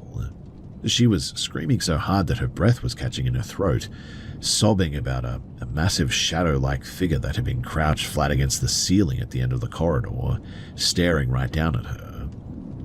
Looking at the raw terror in her face, nobody in the room thought that she was making it up. She dropped the class that night, and one of her friends told us later that she wouldn't even drive past the fairgrounds anymore. Anyway, about a month after that, I had my own encounter, which was terrifying. So I left the pottery studio to find a restroom. The back wing of the building was a complete maze of identical concrete hallways, and because the county was trying to save on electricity, half the overhead fluorescent tubes were turned off, and that left long stretches of the corridor completely dark. I turned a corner and realized that I was now suddenly completely turned around. As I was standing there trying to figure out which way led back to the kilns, a massive guttural roar literally ripped through the hallway from right behind my left shoulder. It didn't sound like an animal, mind you, and it didn't sound exactly human either. It was this heavy, vibrating boom that actually rattled the metal breaker boxes on the concrete wall. My instincts completely took over, though. I didn't look back. I just lunged forward, yanked open the nearest heavy door, and threw myself into a brightly lit room. It turned out to be an old utility office where one of the fairground's elderly administrative secretaries was sorting through paperwork. I expected her to yell at me for bursting in like that, but she just sort of looked up from her desk, saw how badly my hands were shaking, and went completely pale. She looked at me and said in a quiet voice, "You heard it, didn't you?" I nodded, my chest heaving, totally unable to speak. She didn't ask any questions.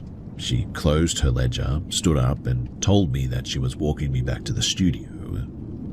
As we walked down the dark concrete halls, she kept one hand clamped tightly over a small silver crucifix on her collarbone, her eyes darting frantically toward the exposed rafters above our heads. I never went back to the fairgrounds after that semester, but the stories about that back wing kept coming. The next year, a local guy told me that he'd apparently been cutting through the fairgrounds late one night after his truck broke down on the county road, and as he walked past the high brick wall of the exhibition hall, he looked up and saw the distinct silhouette of a massive broad-shouldered figure pressed against one of the small windows, nearly 30 feet off the ground, where there weren't any walkways or stairs or anything. There was another incident where a couple of teenagers from the next town over snuck into the old livestock storage bays on a dare, and one of them ran out into the middle of the crowded midway 10 minutes later, completely sobbing and hyperventilating, with the front of his jeans soaked through. He was a pretty big, tough kid who played football for the regional high school, but he was completely reduced to a shaking mess, screaming that something had reached out from the darkness of the stalls and actually grabbed him. I still don't know what to make of that building. I like to think of myself as someone who needs hard proof before I believe in anything strange, but when I remember the physical weight of that roar hitting the back of my neck in the concrete maze of that place, it makes me realize just how little we actually know about what's left behind in the dark.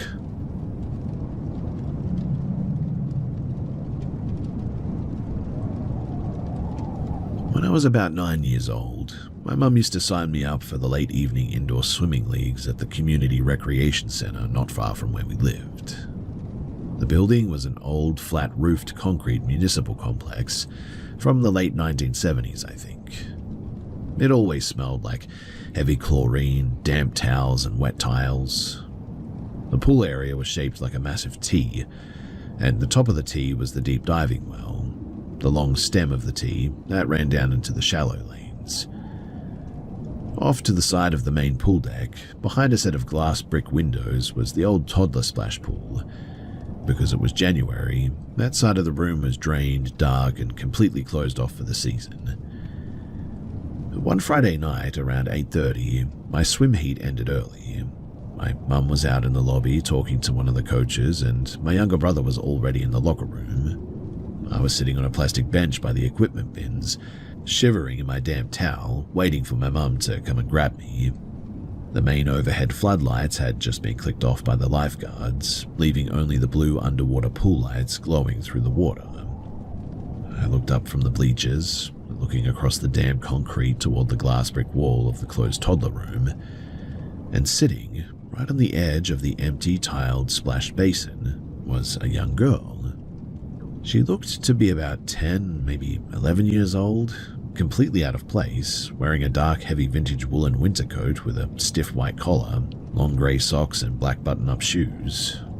Her skin, though, was incredibly white, almost giving off a faint matte glare that illuminated the blue tiles directly around her feet, but left the rest of the dark room completely black. Her hair was solid, unnatural, silver white, cut into a perfect straight heavy bowl cut that stopped right above her eyes. Her mouth, it was hanging open just a tiny fraction, like she was completely congested. But her eyes were the part that made me really freak out. They were huge, way wider than any normal kid's eyes. They weren't human. They were a bright yellow, glassy sort of green, with thick vertical black slits for pupils, exactly like a cat's eyes. She wasn't blinking, she was just staring straight through the glass bricks directly at my bench. My 9-year-old brain just completely freaked out. In that weird, stubborn way that kids handle being terrified, I also decided that if I just walked over to the drinking fountain by the locker room doors, which meant walking directly past that glass wall, everything would go back to being normal. So I stood up on the cold concrete and took a step forward. The second that my bare feet hit the wet tile, this bizarre sound started echoing off the walls. It sounded like the distinct sound of sneakers squeaking on the tiles, but it was coming from everywhere. As I edged along the wall toward the fountain, I looked deeper through the glass bricks, and behind the cat-eyed girl, other shapes were moving in the dark, and they were in the empty basin. There were 2 young boys, completely blue and semi-transparent, tossing a heavy rubber playground ball back and forth. To their right, a third blue see-through girl was sort of skipping rope on the dry tile, and that's when I noticed that from the knees down, their legs just dissolved into grey mist. The girl on the basin edge didn't turn her head, but those vertical black pupils tracked me perfectly through the glass as I shuffled by. The noise was now ringing in my ears so loud that it made my head hurt too. finally reached the stainless steel fountain and hit the button, the sharp, loud hiss of the waterline pressure instantly cut the noise. The entire facility went dead silent. I took a fast gulp, trying to convince myself that I was just seeing things because I was so exhausted from the swimming laps. I let go of the button, and the moment that the water stopped running, that same heavy sound came back again, screaming into my ear, louder than before. I snuck a look over my shoulder. The silver-haired girl was still sitting on the tile edge, those eyes burning right into my face while the transparent blue kids kept throwing the ball behind her. I didn't turn my back again. I literally walked backward all the way to the locker room doors, keeping my eyes locked on those vertical slits until I burst through the heavy plastic curtains into the bright, normal lights of the changing area. After that, though, I refused to go back to that recreational center and started attending somewhere else with my mum. In the end, too, they ended up tearing the old pool wing down a few years later. But to this day, whenever I hear the squeaking sound of sneakers, my skin just absolutely crawls.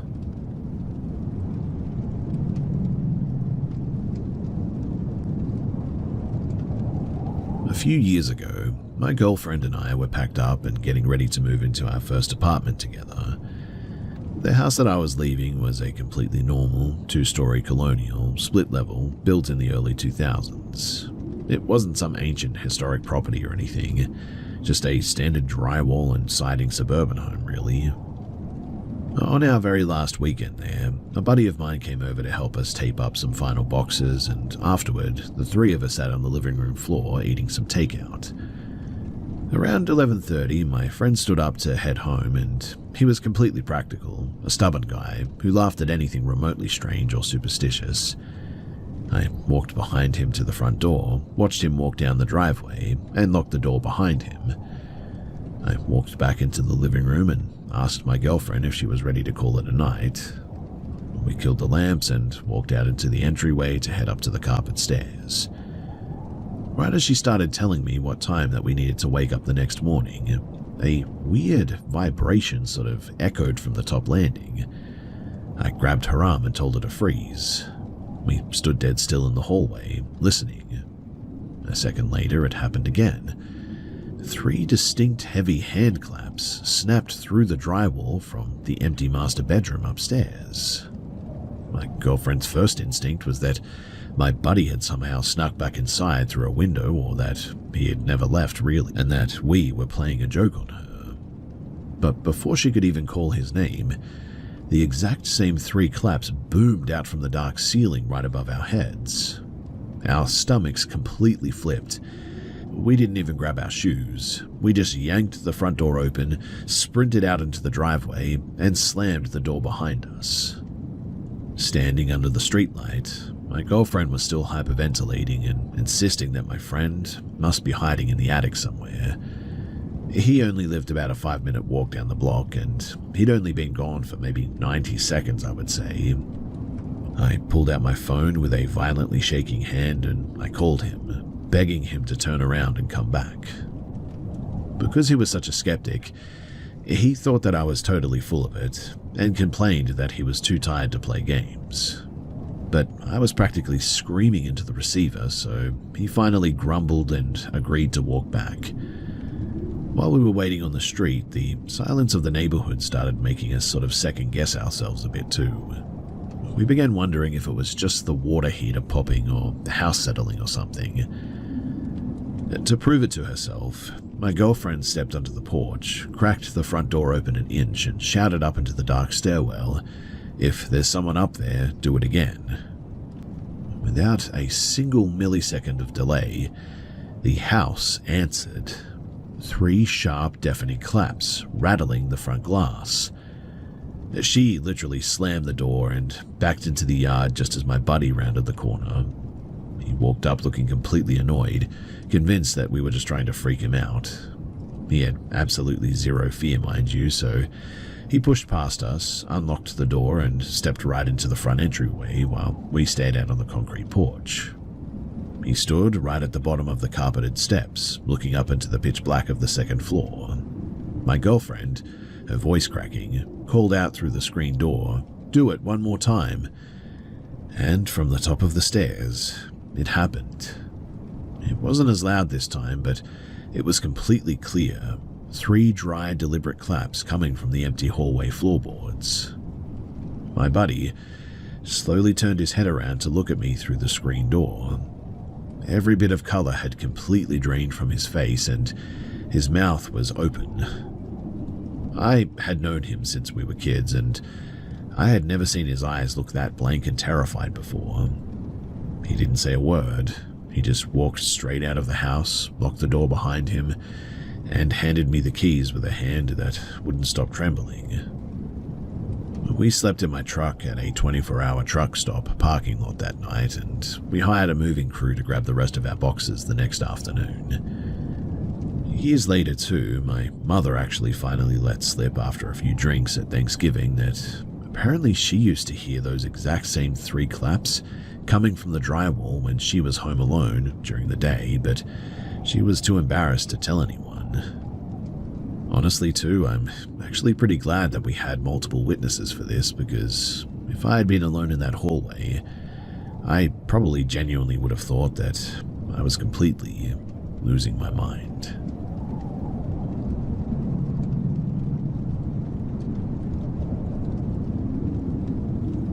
Back in 2023, I was completely overwhelmed. My marriage had abruptly ended in a messy, exhausting divorce, and right as I was trying to find a new place to live, my older sister fell severely ill with a chronic respiratory condition. She lived alone in a small, damp rental townhouse in New Jersey, so I packed 2 suitcases and moved into her living room couch to help manage her medications and take care of her full time. Almost the exact day that I unpacked as well, the layout of that townhouse started feeling just suffocating. My sister, who was confined to her upstairs bedroom most of the day, kept complaining about a weird scratching sound inside of her walls. She said that she could hear a low, flat voice muttering her name from the vents as well, and I tried to stay rational, telling her that she was just having vivid dreams from the heavy steroids that her doctor prescribed, but I was secretly a little bit scared of breaking down myself, I guess. Then, less than a week later, it was my turn. But the worst part was that it actually happened at 1 p.m. on a bright, sunny Tuesday. I had finished running a load of laundry down in the basement and walked up to the second floor to check if my sister needed any water. The sun was streaming directly in through her bedroom window, hitting the carpet, and the moment that I crossed the threshold, my jaw sort of locked tightly, because standing right at the foot of her mattress was a woman dressed in an oversized black winter coat. I could see her face perfectly in the daylight. Her skin was a dull, waxy gray, and her eyes were absolutely huge, wide open and bulging forward so far that it looked like the lids couldn't possibly close over them. She was staring directly at my throat too, which was weird. I completely froze, losing the ability to draw air or even make a sound for a moment. Out of pure frantic survival instinct, I think, I slammed both hands over my eyes and started repeating a random childhood prayer out loud, my voice shaking uncontrollably. I stood there blind for a full 60 seconds, and when I finally dropped my hands, the space by the mattress was empty. My sister was still resting quietly. 2 nights later, though, the physical escalation started. I was on the living room pull-out sofa downstairs. The house was dead quiet, and as I was drifting into a deep sleep, I noticed a thick, solid mass or something of shadow standing near the television at the foot of the bed, and it wasn't moving. Out of nowhere, though, a violent force literally yanked my ankles. Something completely invisible grabbed my skin and dragged me toward the bottom of the sofa with massive force. The weight of the pull was so sudden and heavy that my thick wool comforter was launched completely off the frame, landing across the room against the baseboards.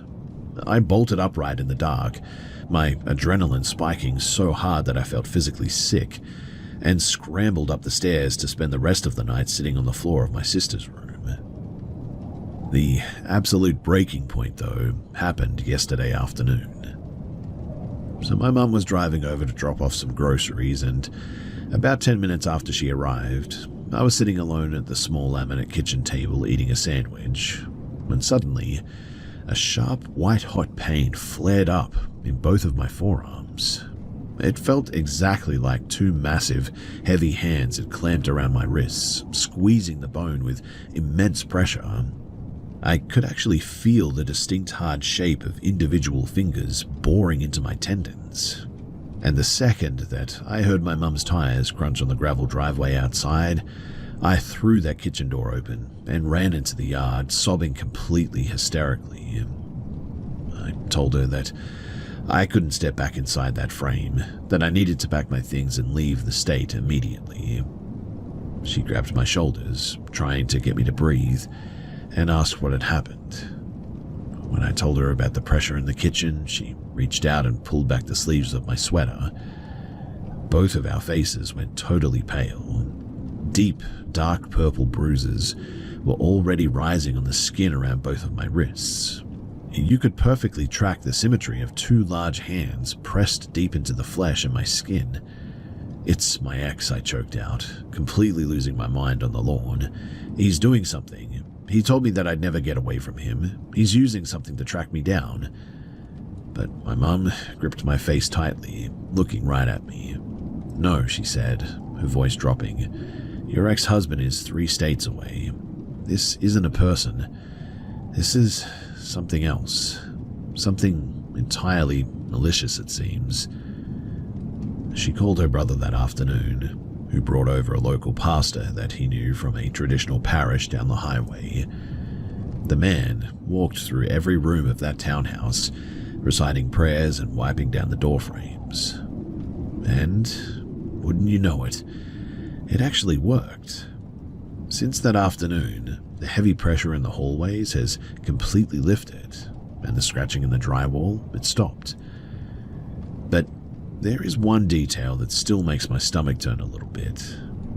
You see, a few weeks ago, I was talking to an old mutual friend from my ex-husband's hometown, and she casually mentioned that his family had a long, notorious history in their rural county for practicing weird generational folk curses and occult stuff out of their barn or something. I used to think that those stories were just small-town gossip, but after looking at that finger mark on my own skin, well, these days, I'm not so sure anymore.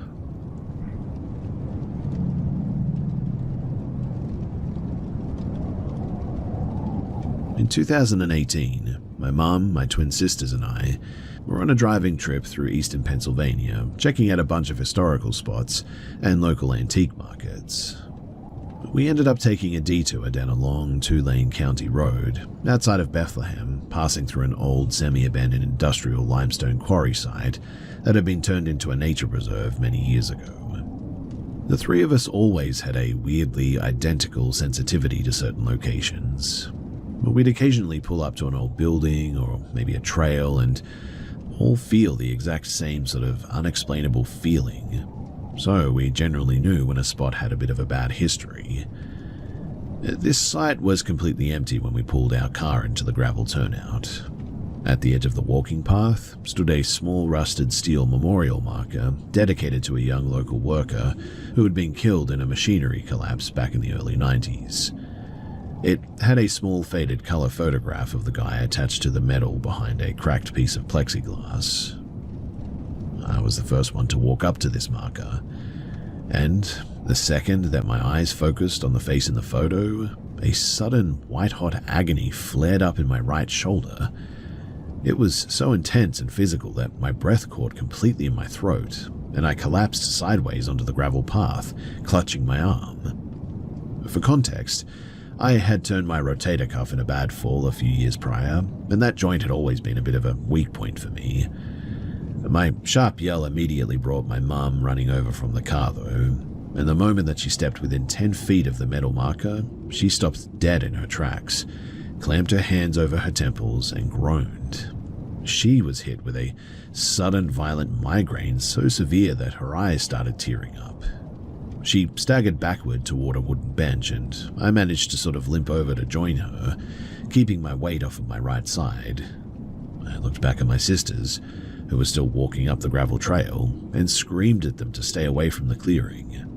But the younger of the twins didn't listen. She stepped up to the edge of the quarry fencing to see what we were looking at, and within 3 seconds, she doubled over, clutching her stomach. A wave of dry, heaving nausea hit her so quickly that she couldn't even speak. She had severe gastrointestinal issues since she was like a toddler, and she said that it felt like her stomach completely knotted itself into a ball. My mother as well had cluster headaches as a bit of a problem as well, so it seemed like it was a total coordinated physical assault on every single one of our pre-existing bodily weaknesses, happening in the exact same geographic radius and in the exact moment. We didn't say another word though. I helped my mum back to the passenger seat. My sister crawled into the back still clutching her stomach, and we peeled out of the gravel lot as fast as the car would go. By the time that we hit the state highway about 20 miles away, the physical symptoms had vanished from all three of us just as quickly as they had arrived. I actually drove back through the same county road alone about a year ago in 2025. I parked my car, walked right up to the rusted steel marker, and stood there for about 10 minutes. The air felt totally light and the sun was warm, and I didn't feel a single thing. Whatever heavy, hostile energy had been anchored to that gravel clearing had completely broken loose and, well, seemed to have moved on.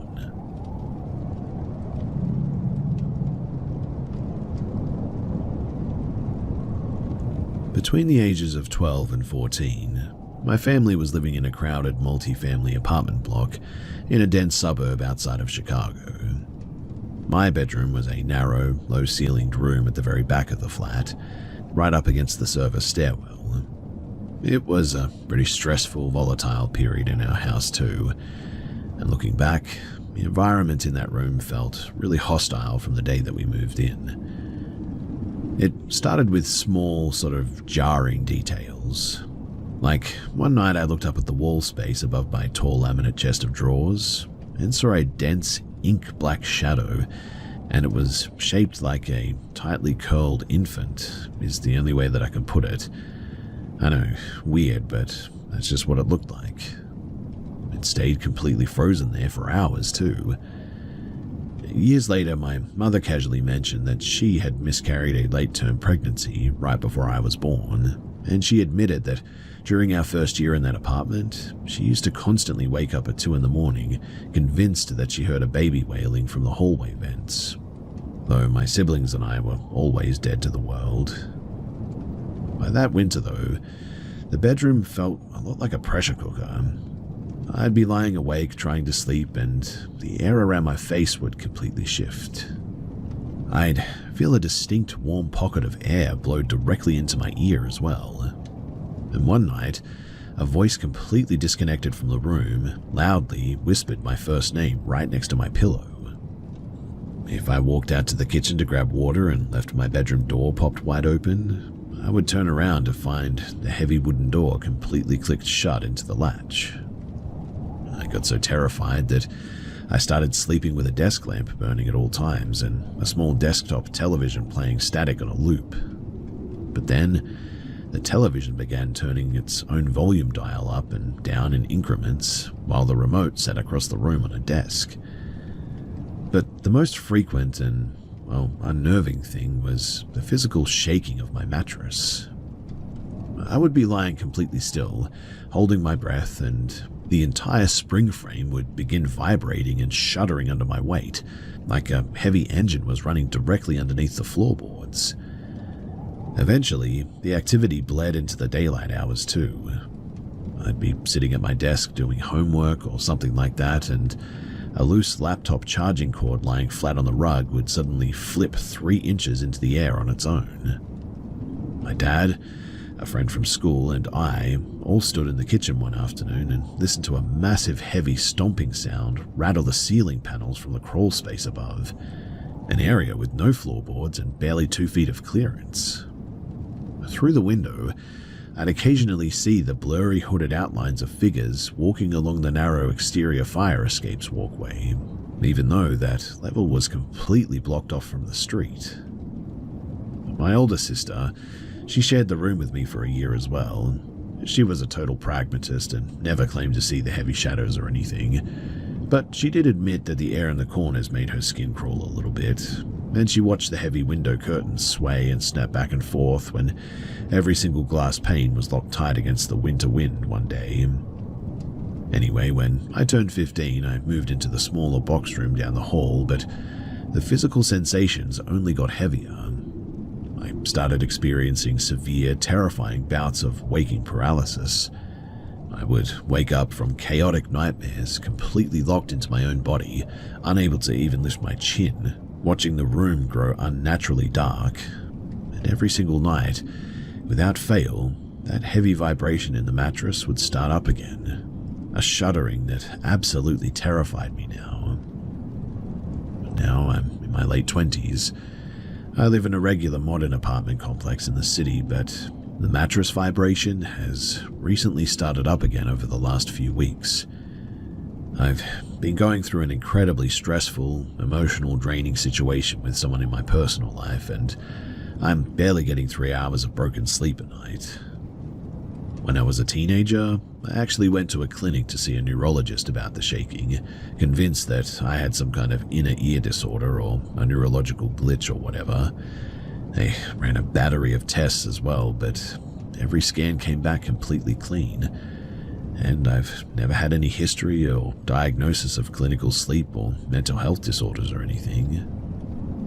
Because the physical shuddering in the mattress always returns during periods of intense emotional stress, it makes me look back at that entire chaotic childhood apartment with a lot of questions.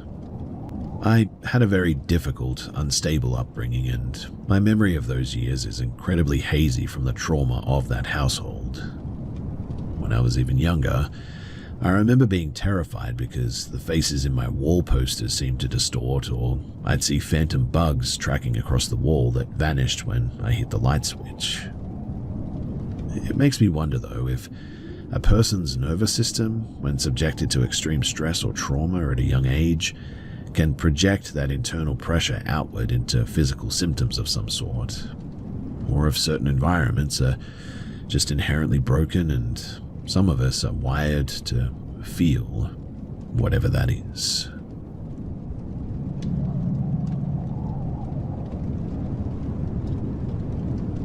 This happened when I was 4, so I don't remember all of the minor details, but my mum does, and we kind of trace back this whole thing when I suddenly got reminded of it because of, well, other stories here. I'll try my best to explain and add the bits from my mum's memory, but bear with me. So we used to live in a very rural area at the time, and we owned a small farm. Most people in that area had their own farmlands, but the houses were located about 5 miles away from the area where all the farms were. It was the time when we had only one cell phone that my father used to keep with him all the time, and no landline at our house. There was a public telephone booth 2 blocks down that a lot of people in the neighborhood used, though. Now, it was around summer, I think.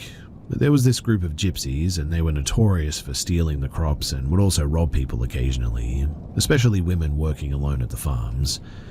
My father had a regular job besides managing the farm, so he'd leave very early and would be back late at night. Normally, my mum would manage the farms by herself, but since the gypsies were going through around and robbing people, she stopped going there for a while, and I was also very young then. Most people in our neighborhood, they worked at their farms starting early mornings till evenings, so our neighborhood was pretty desolated during the daytime, except a few people like 3 or 4 blocks down to our house. Mum was always very careful about locking the main doors and the windows, so there wasn't too much to worry about. My Gramps, from my mum's side, he was visiting us one of these days, and he's like a very tall, big guy. I was playing in the dining table area, my back facing the main entrance, and my mum was in the kitchen, while Gramps was inside the guest room, since he just arrived, changing or freshening up. The thing though is that my mum forgot to lock the main entrance after Gramps came in and had no idea about it. I was facing my mum telling her about whatever little me was doing, and she was facing the entrance, and I clearly remember feeling terrified by the sudden change of expression on my mum's face. And now that I'm more aware of the wide range of emotions than a 4-year-old, I can tell that it was a mixture of dread, shock, and pure anxiety. She left whatever she was doing in an instant, and now she was standing between me and the entrance shouting with a kitchen knife in her hand. And as I peeked out from behind her, there was a woman, and she had a sickle in her hand inside of our house. She was standing there, trying to make conversation as if it was just normal. She definitely thought that we were the only people in the house. She was wearing a lot of metal jewelry and stuff. The gypsies wore those. Mum was telling me to run to Gramps, and I was crying, not wanting to leave her because I could probably sense the danger. It's only been like 2 minutes and my Gramps come running down and yelling from the room in the far back, telling the woman to get the heck out of our house. She was still trying to pretend and telling stuff like she just wanted some water and this is a pretty house, but now she was also backing away. More yelling and shouting from Gramps and Mum, and the woman finally left. My mum locked the entrance, and now my Gramps was trying to calm her down as she was shaking a lot. My mum told me later that the most scary part was that she couldn't even notice the woman getting inside, and I could have been seriously hurt or possibly taken hostage if she had noticed even just a little bit later. And the woman didn't even flinch when it was just my mum shouting at her with a kitchen knife in her hand. So she was not scared at all by her and was most probably looking for an opportunity to take her on. My mum was a small build and that gypsy woman was tall, like much taller than my mum.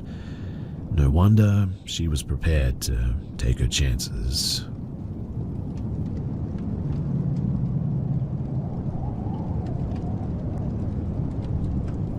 For some context, I'm a 25-year-old male, and this happened when I was about 13. Yes, it's been a long time since it happened, but my family and I still talk about it to this day, as it involved all of us.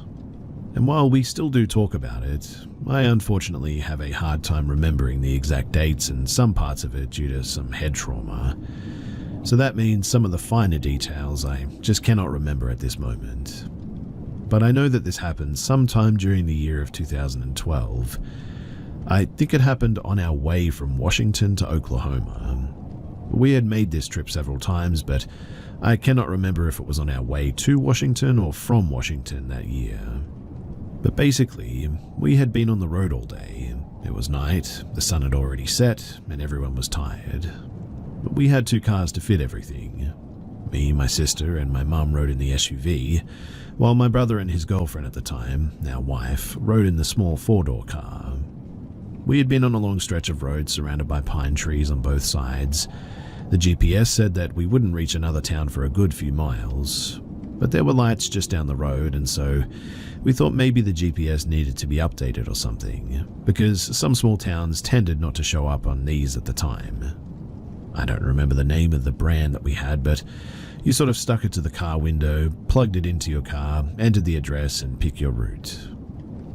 We usually took the same routes every time, depending on the time of year. And I don't remember which route that we took, but it could have been during the summer or fall, but I could be wrong about that. In any case, we knew the routes by this point, and we really weren't expecting this town. We came closer and my brother called my mum, and the conversation went something along the lines of saying that he was getting tired and his girlfriend was already asleep or something, so she couldn't drive. My mum agreed that she may be too tired for once and needed to pull over to find a hotel in this town, and he said all right, and he slowed to get behind us so he could follow us to pull over. At this point, everything seemed, well, pretty fine, and nothing was really out of the ordinary. It wasn't until we passed the sign with the name of the town on it that my gut twisted. I remember watching as we neared the town, and there was just an inkling of a feeling that I didn't understand yet. Everything seemed fine, but I kept watching my surroundings as we drove. The lights had a sort of sickly yellow or orange hue to them. I remember looking at the sign as we passed it, but I can't remember the name of the town. And the funny thing about that too is that no one can. No one's been able to. Yet we wrote it down that night and the day after, so we didn't come through it again. But anyways, we passed the sign and my gut just suddenly drops.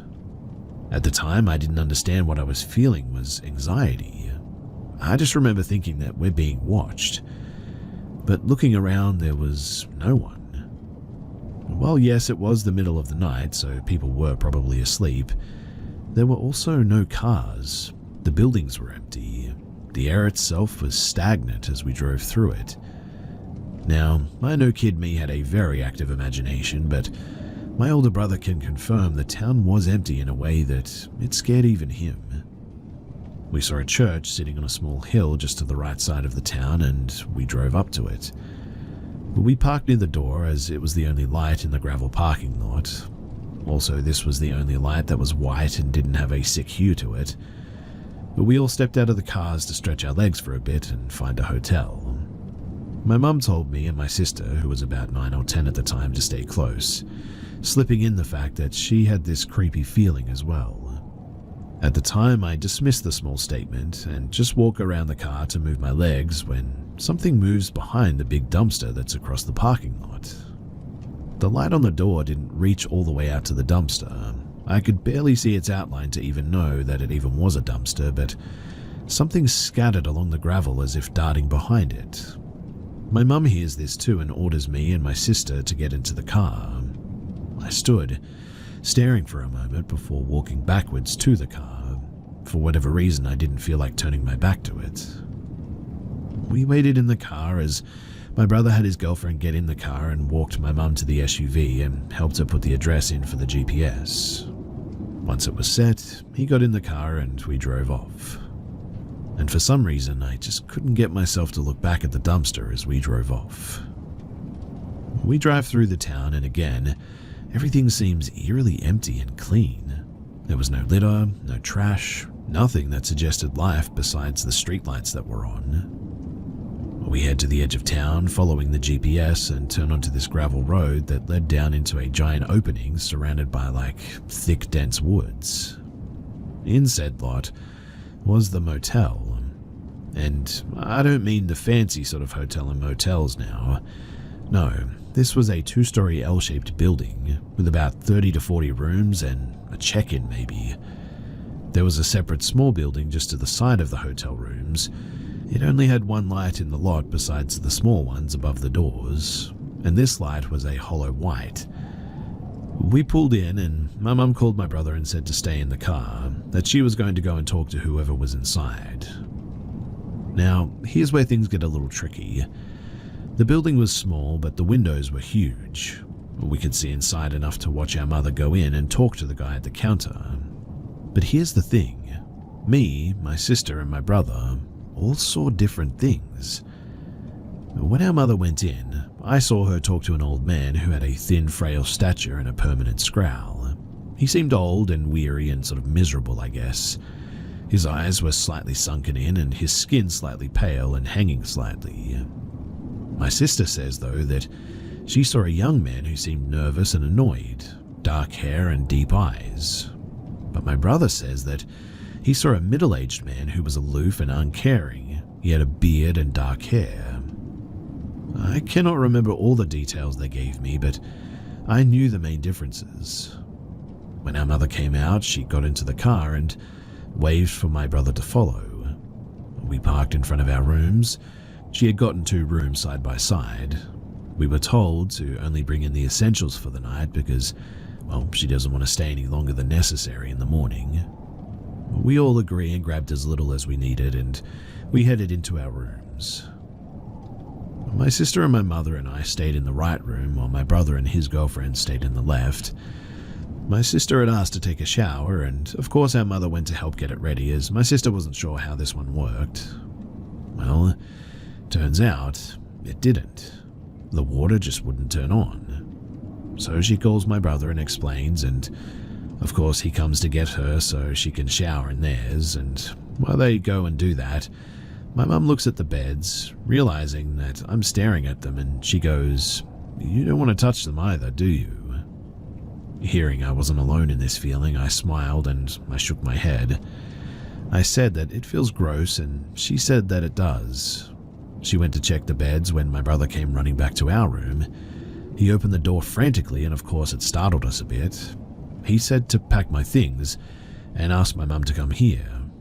She nodded and followed and began putting stuff back in my bag. My sister came back over and she looked freaked out.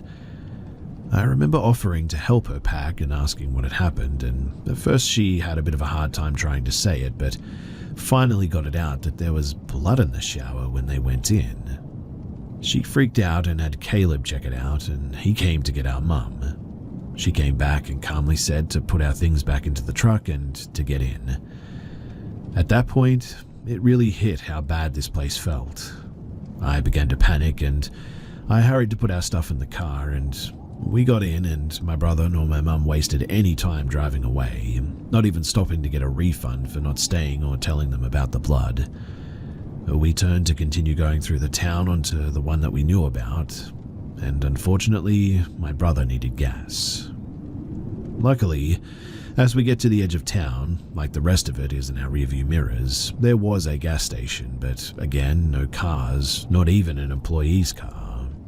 My brother pulls up to the pump, and my mum pulls up to the one next to it, so we're all still together. We all jump out and go inside after my brother pumps his gas.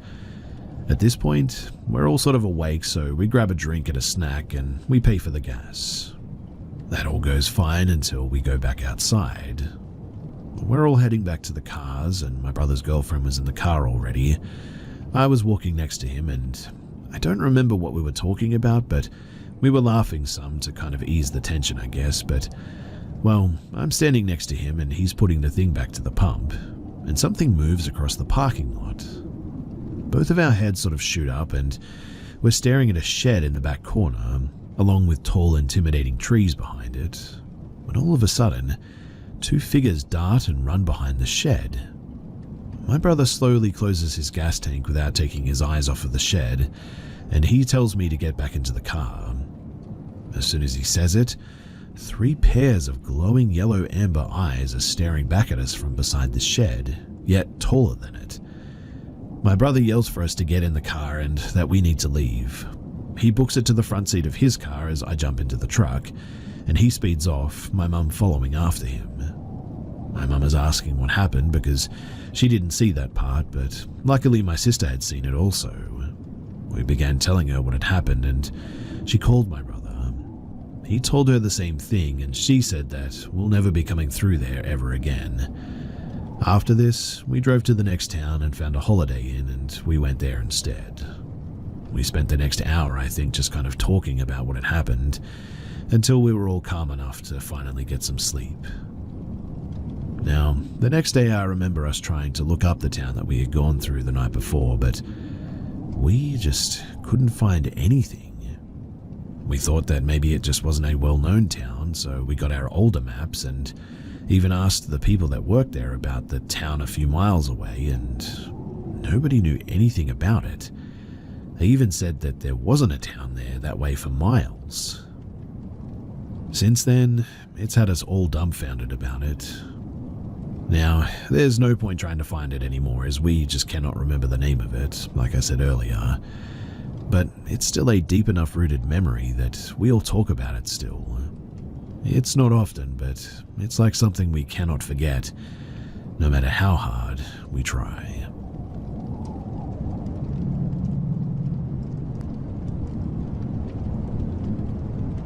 I'm telling this story secondhand on behalf of the person who experienced it. I was told this story in 2012, and it has stuck with me ever since. Now that I've recently found this place, I wanted to share this encounter with all of you. So the gentleman who imparted this story to me did so after a lengthy evening of enjoying beers at the fire pit in the backyard of his, at the time, Reading, CA home. He recounted the time when he was a teenager, living in a nearby town called Red Bluff. He had a girlfriend who lived within walking distance of his home, and he used to sneak out and head to her house in the middle of the night. He recalled how the road that he would walk to her place, it spanned a rural distance before reaching her neighborhood. On one occasion, he was making his way back home early in the morning after visiting his girlfriend. It was still very much nighttime as he was walking along the road. At this particular section, the road passed through the long, dark section of rural span, only to be momentarily lit by the infrequent passing of car headlights. It was dark and quiet as he walked when he noticed the sound of what must have been footsteps following behind him. He was immediately made uncomfortable by this. It was not uncommon for drugged derelicts and transients to be wandering at this time of night in this area. These would be characters that you would certainly not want anything to do with at this time of night, at this location especially. So he increased his pace, yet the footsteps seemed to remain just as assuredly behind him as before. His discomfort began to elevate to panic when suddenly a car was heading toward him on the desolate road. He knew as the headlights passed that he would have a chance to see who was following him. The moment came and he turned to see what this crackhead wandering in the night might look like, but what he saw was nothing of the sort. He explained to me what he could only describe as what looked like a large Great Dane walking upright on its hind legs. I believe that he did say that it looked like the creature had a snout, but he said the skin looked grey, pale and hairless, and it was very skinny, to the point where you could see its skeleton underneath. The most memorable detail that he kept recalling, though, was the way in which its ribcage protruded, just like that of a Great Dane, he said. The rest of the story is pretty short, but what he saw terrified him, and he started sprinting and didn't stop until he reached the nearest lit area that he could find, which was a random parking lot. He stood there terrified until the sun started coming up, walked the rest of the way home, and he never went down that road at night ever again.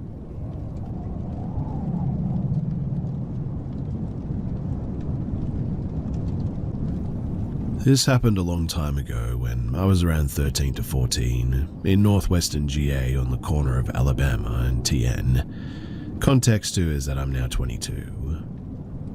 So I was at my stepdad's house, which is situated down a long driveway in the woods.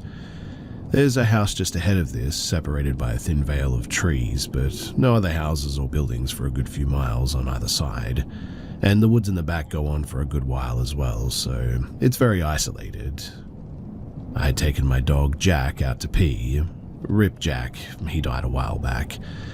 And as I walk down the stairs of the deck with him, he stops and starts to growl, whimper, and it was all sort of directed towards the woodline. Along the right side of the house, I thought maybe there was a coyote or something, so I walked towards the woodline to get a better view, to see what it is that he was freaked out by. And I see something just barely in sight. It stood a good 6 to 7 feet tall, and had patches of fur like mange, a short snout, very canine looking, but kind of human-like face as well, staring at me. Upon seeing that, I backed up, grabbed Jack, and ran up the stairs and locked the front door behind me. I never saw it again after that. It didn't make any moves other than when it was looking at me, but it spooked me so bad that I refused to go outside or even anywhere within the house by myself, to the point where I was just too scared to even leave my room to use the bathroom for quite some time. Yes, I had a few incidences, and I know, gross and embarrassing, but I was a kid and I was freaked the heck out. Now that I'm older, I've started to wonder, maybe if I just imagined it, or maybe if I just misidentified whatever it was. Who really knows, I guess, but what I will never forget is the feeling of fear that I had that day.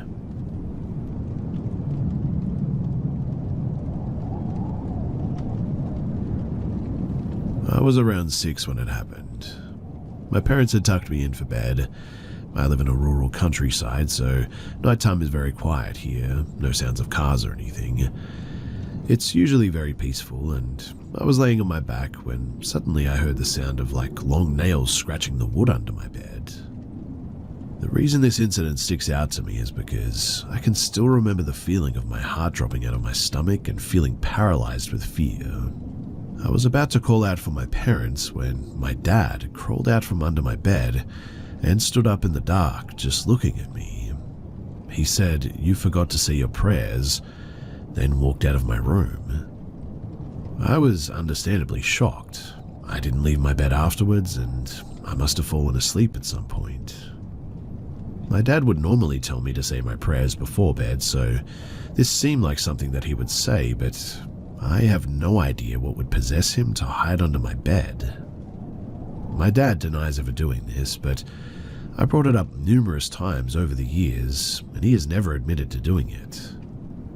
I never really considered until recently, though, that he definitely doesn't have nails long enough to make the deep scratching sound that I heard. But what do you guys think? Maybe I fell asleep and had a vivid dream? I also considered that it could be something paranormal, but I don't know. To answer a few basic questions, though, no, I can't remember if I asked my parents about the incident the next morning, but since then I have asked repeatedly over the last 20-ish years, and my dad has never owned up to it. I believe at this point, though, that my dad couldn't have done it because, well, one, my dad likes scary stuff and would absolutely take credit for a prank that scared me so bad like that. Two, my parents had been gone from my room for probably about 10 minutes before I even heard the scratching. It's possible my dad could have stayed behind, but he could not easily fit under my bed without me noticing, that's for sure. Three, he's not really a drinker, so I doubt that he was passed out on the floor or anything. I'd like to believe that it was just sleep paralysis, like many have theorized. However, that would be my one and only time experiencing it, so that's a bit odd, right? There's definitely a chance that it could have been something more sinister, and it's something that I hope to never, ever encounter again.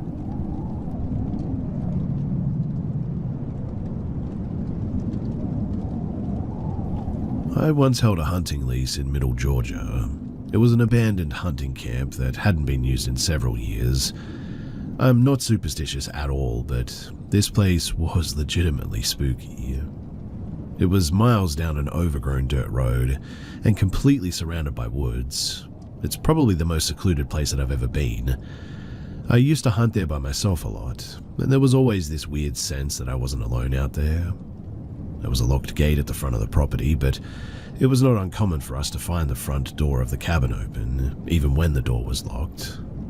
That was pretty creepy, but that's not what this story is about. One evening, I was hunting down in a small valley by a food plot that we put lining a creek that bordered the property at. From the minute that I sat down, I had a weird feeling, like I wasn't in a safe place even though I was holding a gun with ballistic-tipped rounds. I just didn't feel like I was the top predator out there, if you know what I mean. I didn't see any deer while I was sitting at the stand, but the forest was abuzz with activity that day. Birds, squirrels, and other critters singing their normal evening symphony. And then, all of a sudden, just silence. Everything just stopped. It felt like everything in the woods was just looking right at me, too. It was getting dark fast anyways, and I was obviously extremely creeped out by that, so I packed up my gear and started the walk back up to the cabin.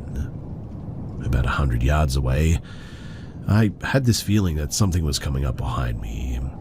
I spun around and pointed my rifle back down the pathway towards the food plot, and that was when I saw it. There was something standing in the middle of the path.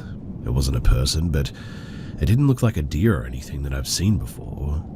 There was hardly any light to make out any features, but it almost looked like some kind of bipedal deer or something.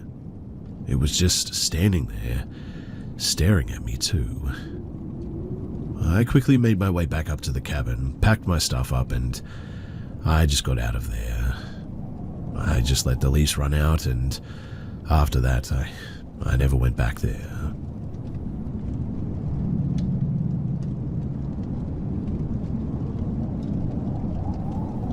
Last year, I started law school in Los Angeles. I have never lived in a big city before, and I was really excited to be in a massive city with over 4 million people. Ever since I was little, I always knew that I had a half-sister in LA, but my parents had this weird anger toward her that always made me feel like a taboo topic, I guess. Of course, I had looked her up on social media and I knew what she looked like, but that was about all. We had never actually met, and she was never that active on social media, so there wasn't a lot that I could see anyway. But out of nowhere one day in my first year of law school, I got a friend request on Facebook from my sister. Her profile seemed legitimate, and she had Facebook friends, and her profile picture looked like her. She sent me a message inviting me to a little dinner party at the park with her friends. We could finally meet each other for the first time. I was new to LA as well, still sort of am, and had no idea which parts of the city to avoid at night. I was really excited about that idea though, but I also had a lot of anxiety about it too. It would be nice if we had met, totally clicked, and became besties for life. But what if we ended up sobbing like we were in some dramatic movie scene? What if I tried to talk with her and she just didn't click with me, and she started showing me an attitude? Or worse, what if it's all going well until we have some kind of disagreement? Someone said something hurtful, and then we were both crying in front of everyone. Honestly, if she had suggested a cozy little bakery for desserts instead, I probably would have gone. But going to a park with other people just didn't feel right. I thought that it was like such a precious moment that I didn't want to have it in front of all these other people. I couldn't bring myself to go, in fact. I didn't want to have to risk having a meltdown in front of all these other people. I was worried about how messy it would get. Anyway, a few weeks later I googled that park just to see what it was like. Maybe we could meet up there together, just one-on-one after all. And that's when I learned that something was wrong. I won't say the name of the park, but anyone who has lived in LA for long enough will tell you that it's not a safe place for girls to be having a dinner party at night. The area surrounding that park has very high violent crime rates. It's controlled by gangs. Even people who do illegal business in that park are forced to pay a tax to the gang in exchange for being left alone. So now, I was really concerned, but also curious. I actually tried to get a hold of my sister myself. She was an undergrad at the time at a local college. I had a friend who went to her school. I asked my friend to reach out to her on campus and ask her if she'd be okay with meeting us. They connected and the three of us met at my friend's house. And thankfully it was great. We got along really well. My friend was also very happy to do that for us. The three of us had a lot of fun. We weren't bursting in tears, but we let out a few, and we had dinner, we watched a movie, and we spent the night at my friend's house.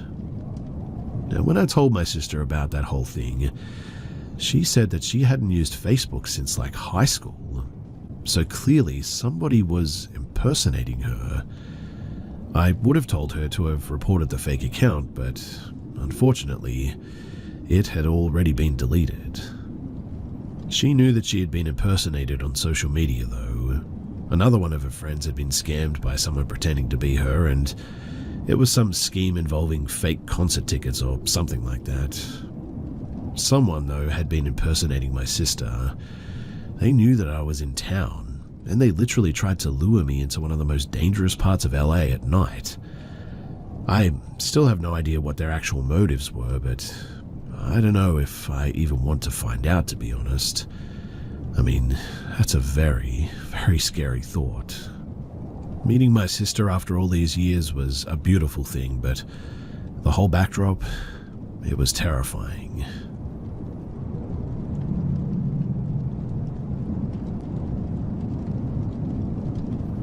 This happened 4 years back. It was the middle of winter and the night was unseasonably warm, without a hint of snow on the ground.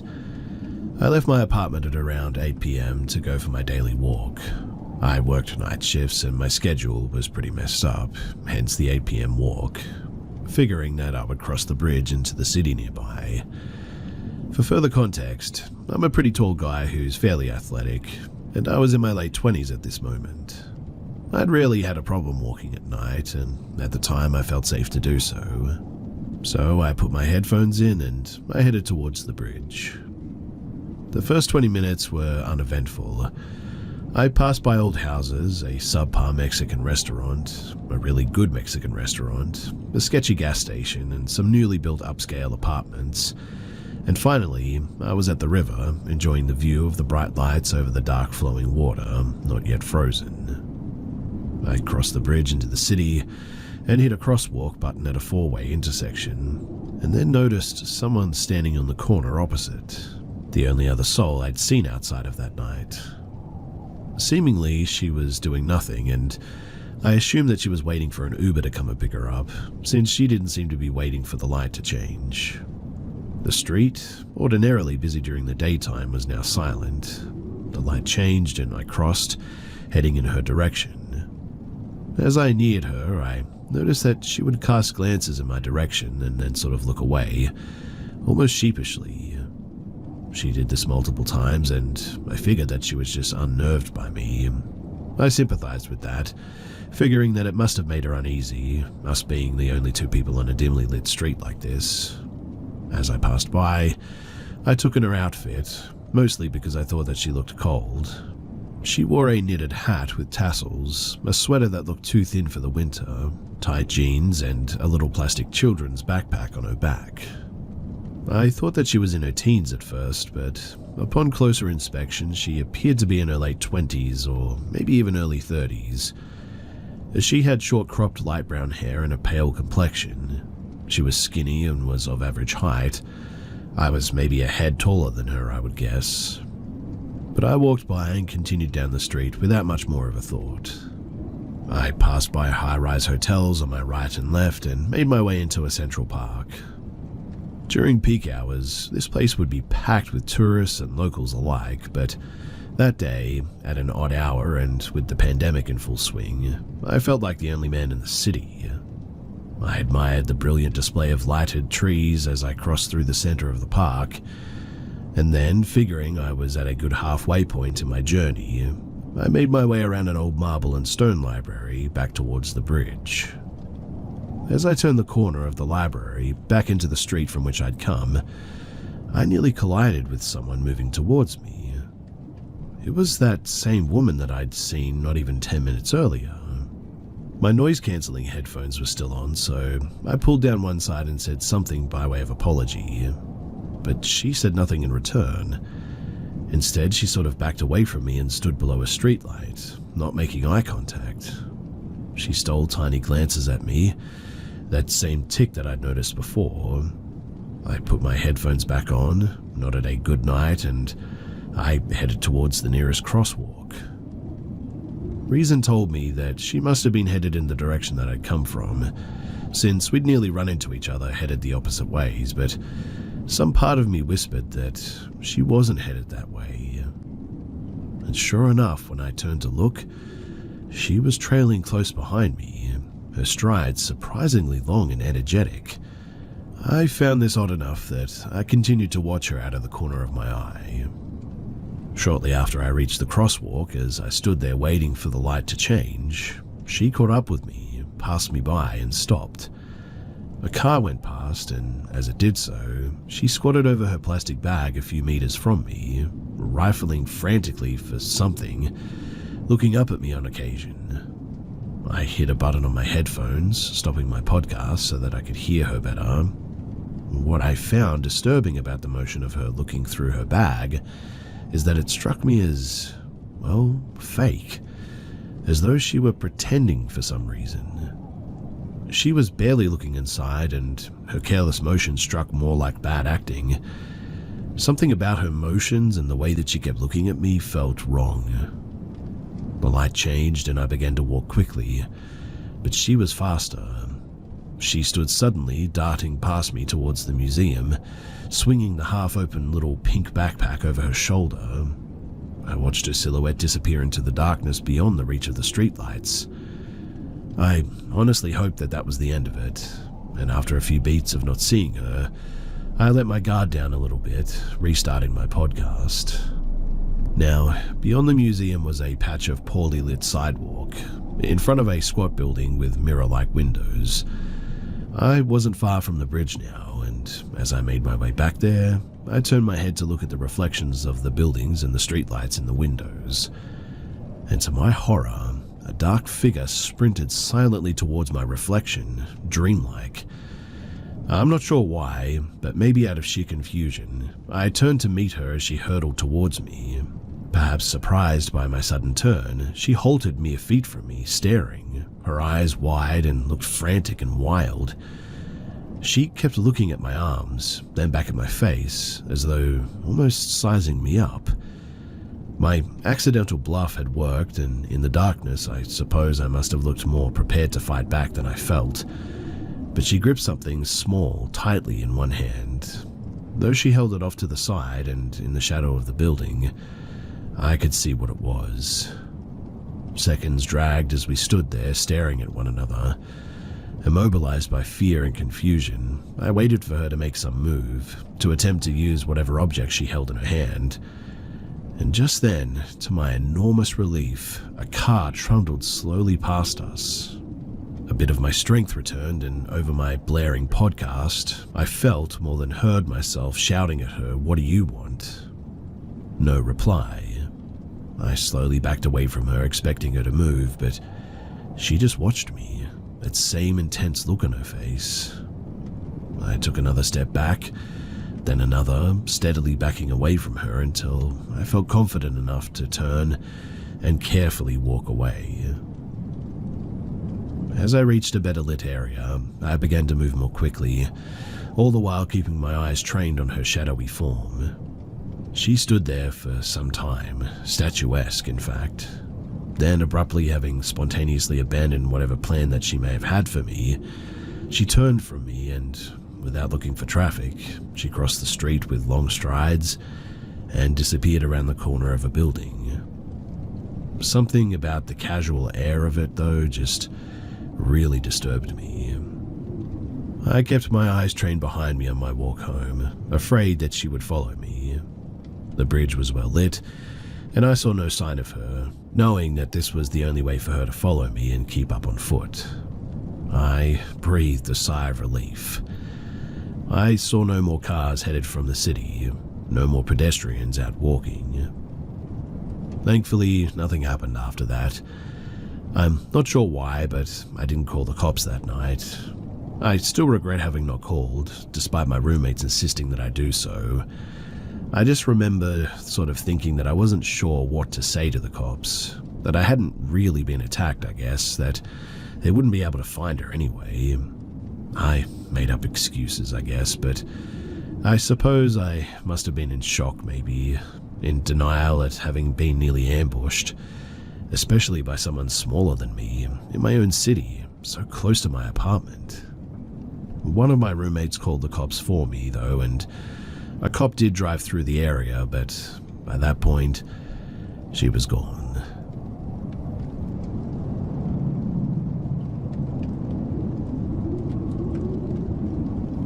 So I live in the southwest of the UK, and years ago, when I was around 17, this would have been about 15 years ago, I think, I got kicked out by my mum, who I was living with, because we had an argument. I wandered the streets that night, trying to stay awake. I asked friends if I could stay with them, but that wasn't an option, unfortunately.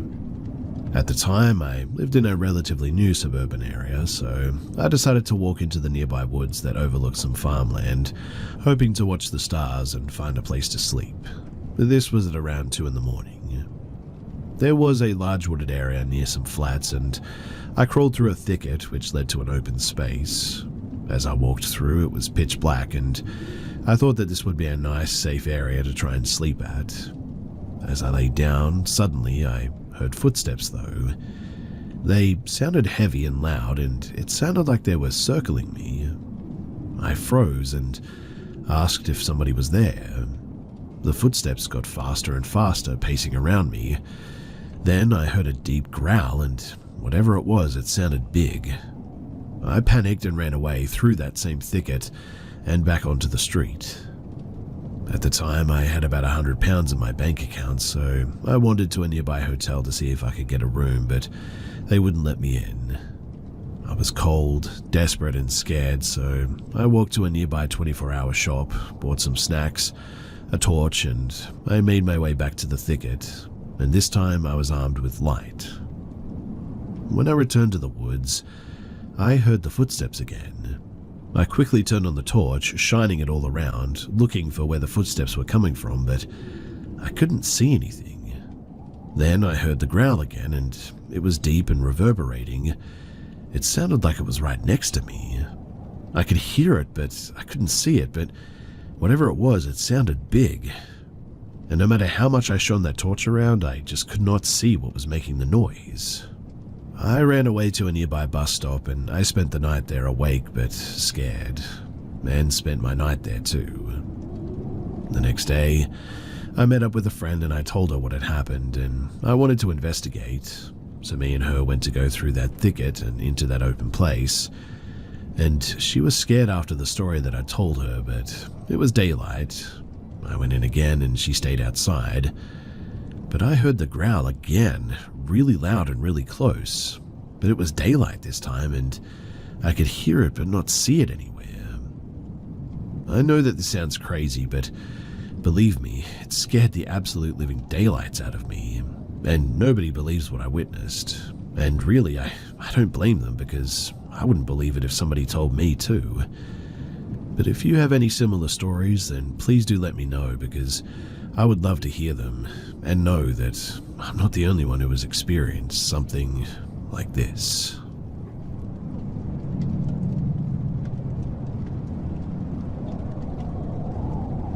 This happened a few hours ago. So in my town, there's a story that a guy has moved into the deep woods close to our town. I never believed it as I go for night drives occasionally, and I've never seen him or anything resembling a man that lives in the woods. Anyway, tonight I decided to go for a drive and drove past a pizza place. Being hungry, I decided to get a pizza before I went home. In my head, I had a plan to eat the pizza and play some Minecraft as I'm in my 2-week Minecraft phase at the moment. I paid for my pizza and started walking to my car with the pizza in one hand and my phone in the other hand, messaging my friend if he wanted to play some Minecraft when I got home. I look up from my phone to cross the road to the car park and I see something under my car.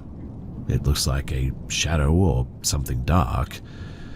I put my phone in my pocket and pull out my keys. I unlock the car to scare off anything close to the car. I was thinking that it could be a cat or a dog just sort of hanging around my car, but when I unlock the car, nothing happens. No cat running away and nobody running away.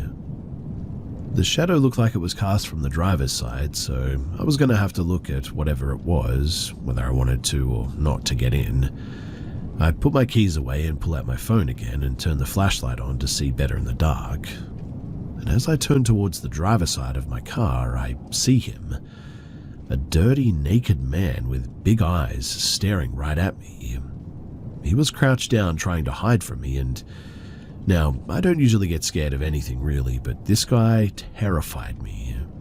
He looked like he had rolled around in mud and it had dried out his skin. His eyes looked creepy, bloodshot and kind of bulging out of his head, and obviously he was completely naked. I get startled and sort of jumped backwards out of instinct, dropping my pizza in the process. It falls out of its box and onto the floor. I start moving back slowly and shout at him to get away from my car. He looks up at me and then at the pizza, then back at me again. He tilts his head to one side and then jumps towards the pizza like a dog, grabs it, and starts running away down the road, and I assume that he ran all the way to the woods. I wouldn't know where he went as I didn't feel like following him, but he definitely was in those woods somewhere.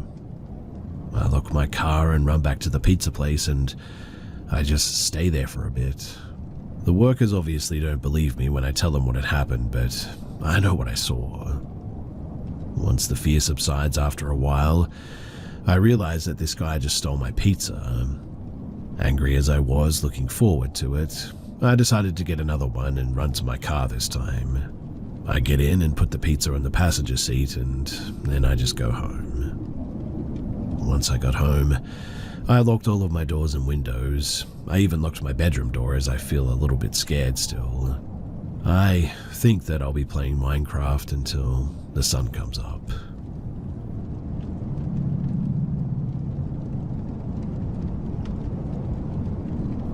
This entire scenario happened a few years ago when I used to take walks alone, occasionally at night, which is something that I thought very little of since I lived in a heavily residential wealthy area. In other words, on the trail I'd frequent, houses were always within sight.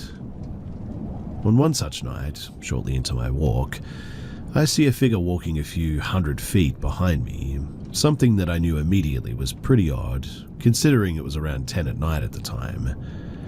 At first, I discounted this thought, since it was a public trail, and they could have very well been doing the exact same thing as me, just going for a walk. I continued on for roughly 5 to 10 minutes or so before looking behind me once more, only to find the same person still trailing me. Keep in mind that at this point, I'd gone through a few turns by now on the trail, meaning that it was becoming more and more unlikely that this person just so happened to be going to the same location. I decided to take odd paths and directions, turning off into the gravel and weirder, more roundabout side areas, and they still followed me. By the time that I was reaching the apex of my journey, passing by the local park, they were maybe less than 60 feet behind me, a distance that they could easily have covered in seconds. It's then that I decided to call my family.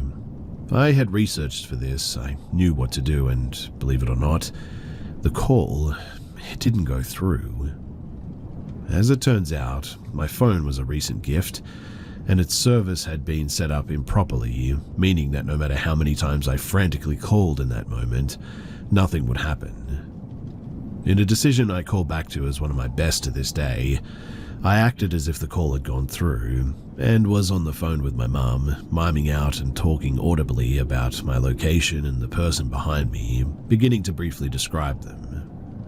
Even in the act, I wasn't able to really do so, but as I could never get a proper view of their face, as if it was somehow shrouded in something, I did my best with what I had. And sure enough, when I turned around again, they were nowhere to be seen. And not that they had turned off and walked in another direction, but it was as if they weren't there to begin with. Weeks later, my mum told me that a police officer had come into her work and warned about abductions that had been happening in our area, specifically for child trafficking and organ trade. Well, I count myself as very lucky, and whenever I leave the house now, I am very aware, only doing so during the day, while taking a large knife with me too. There was a point later on in that neighborhood that a car clearly followed me, turning around in a cul-de-sac where there was no logical reason for them to be except for me. But this was the most obvious example of, well, an attempted kidnapping.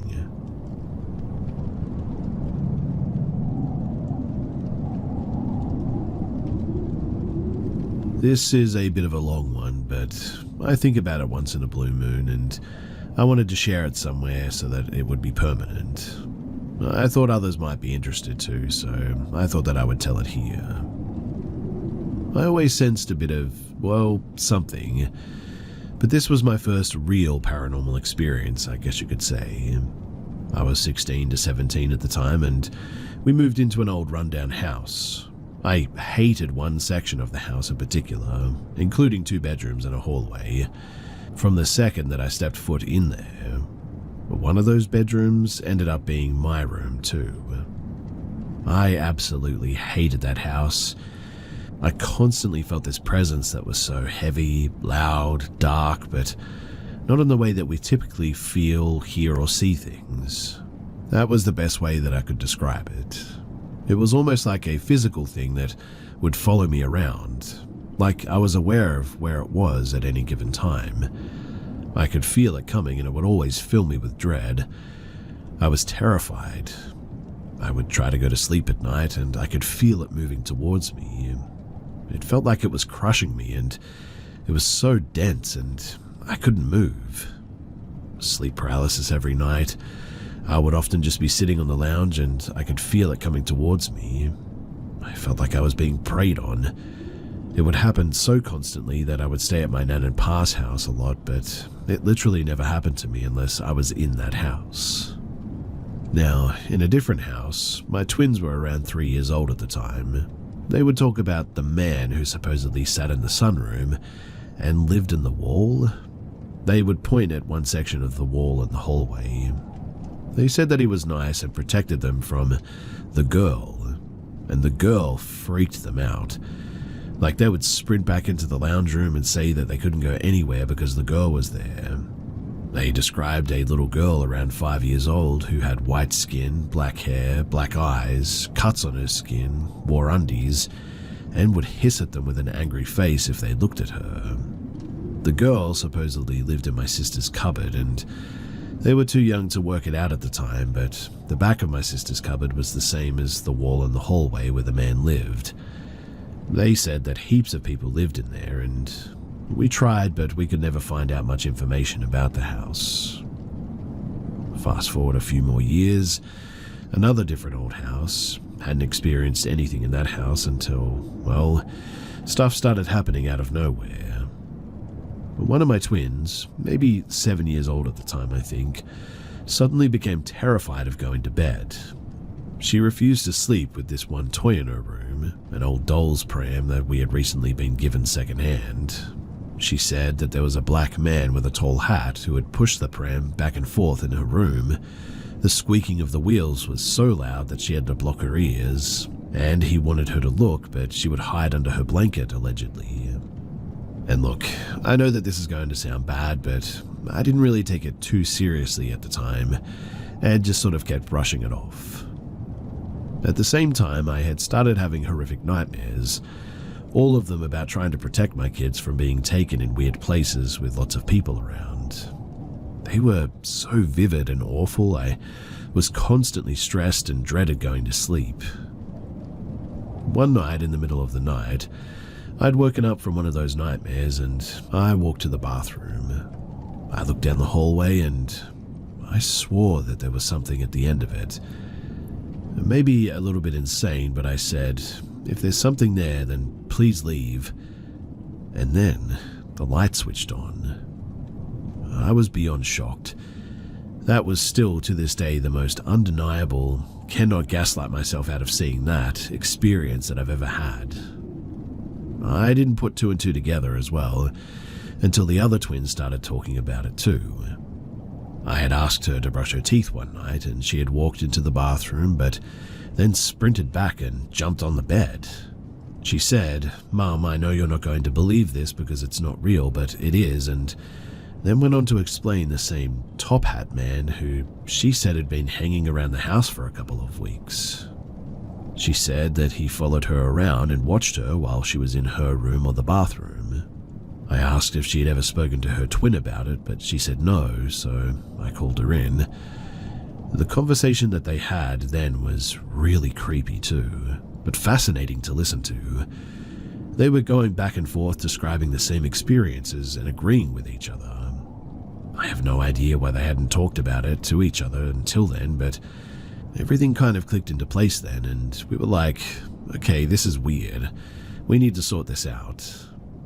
Ceremoniously threw the toy pram out the front door, and we tried out a bunch of hippie house cleansing stuff, and weirdly it just never happened again after that.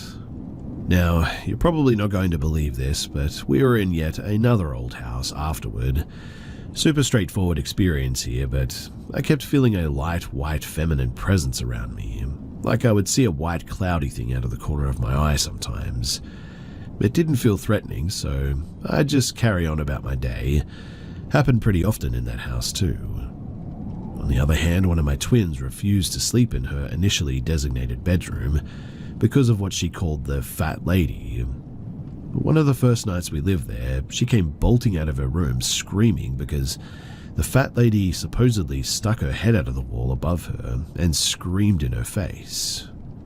I didn't hear anything about it after the first week or two of living there, but she would not go back in that room. Just before I gave birth to my fourth child, I could feel this super positive energy around, like undeniably something there.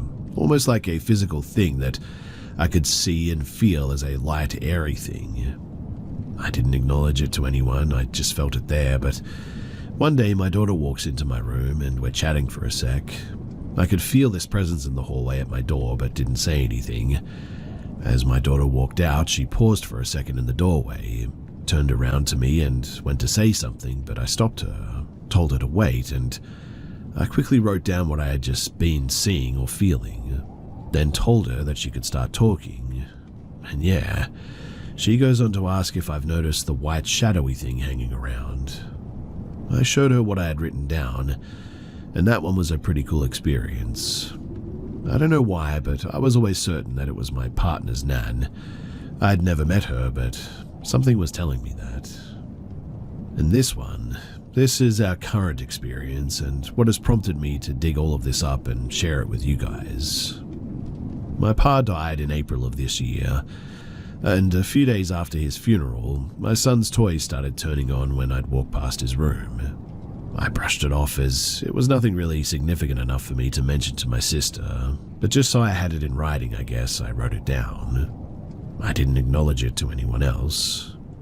Since then, though, my son, 5 years old, has been talking about what he calls the magic in his room. He's constantly telling me about how the magic keeps moving his toys and taking out his books. I keep suggesting that maybe it's one of us moving his things, but he is adamant that it's the magic. He says that it wants to push my cars. It's like a person, but it's not because that's not real. Like the fairies and stuff. He has said that it's weird, but he doesn't seem scared by it or anything. And well, if you've gotten this far, then thanks for listening. I don't blame you if you think that I'm insane and full of it or both. I honestly don't put too much thought into all of this in my day-to-day life. Just a little bit of a collection of unexplained experiences that I've had, I guess. I have no idea what to make of it all, but it's definitely opened my eyes to the other side of, well, life, I guess. I hope that there's a God because, well, I have a lot of questions for him when I die.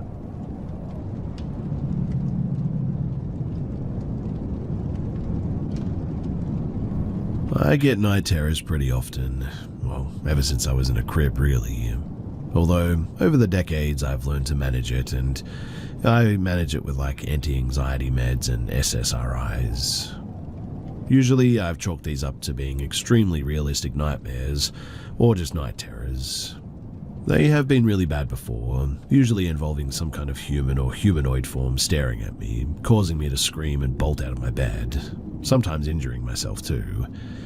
Side note as well, if anyone has experience with ultra-realistic nightmare hallucinations like these of people, well then please let me know. I've been trying to dig for more information since I read here that usually with night terrors, people don't remember them, but I remember mine vividly every time. Anyway, last night, and I'm a 29-year-old female, my boyfriend, 31 male, slept over. I was in the twilight state, which is usually when I have these hallucinations, and instantly opened my eyes to see a bluish, slightly glowing humanish form shooting face first right at me. It was super quick. Visually, it looked like it was coming at my face like a sharp burst of air, I guess. I screamed and swatted the air and then frantically told my boyfriend to turn on the light, which he did. But what really surprised and unsettled me was that after a couple of minutes of pacing and looking terrified, my boyfriend told me that a millisecond before I screamed, he had been startled to see a black shape shoot across the room towards me. When I shrieked and panicked, his first thought was apparently, oh heck no, she saw it too. Understandably, he has requested that we stay somewhere else tonight. He described seeing a glimpse of a statuesque face like the Statue of Liberty's, which is close to what I saw too, I guess. Except the bluish glowing figure had a sort of contorted or mocking or maybe amused look on its face. The vibe that I felt was that it wanted to scare me, like a prank.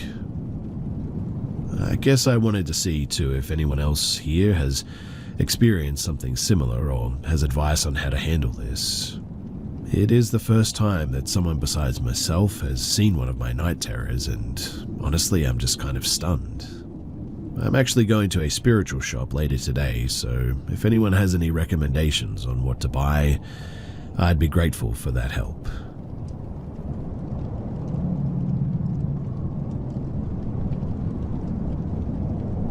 Honestly, I feel ridiculous about this story, but something came up that makes me want to share it, and so here I am. Over a week ago, I was coming home late from a friend's house and was fairly tired by the time that I pulled into the road to my house. As I got close to my house, my attention was fixed in the front of my house, and I have this small front porch with a light that turns on at 7 o'clock automatically, and there's a small table that I decorate up for the holidays, and a small plastic chair in the corner. And as I was pulling up to the house, it looked like a man was sitting in that chair. I was around 35 yards away from the house at this point, but what I could make out was a thin man with pale hair sitting down facing the road. At first, I thought it was my dad, because he has dementia and it can be difficult to get to the porch safely in some areas due to soft dirt and all that. But as I got closer, it looked like the man was younger and had darker hair. I was already trying to figure out what I was going to do about some stranger on my front porch, but as I turned my vehicle into my drive, the car lights washed over the porch and suddenly the chair was empty. The only thing that I could think to do was sit there for a moment to try and understand what had happened.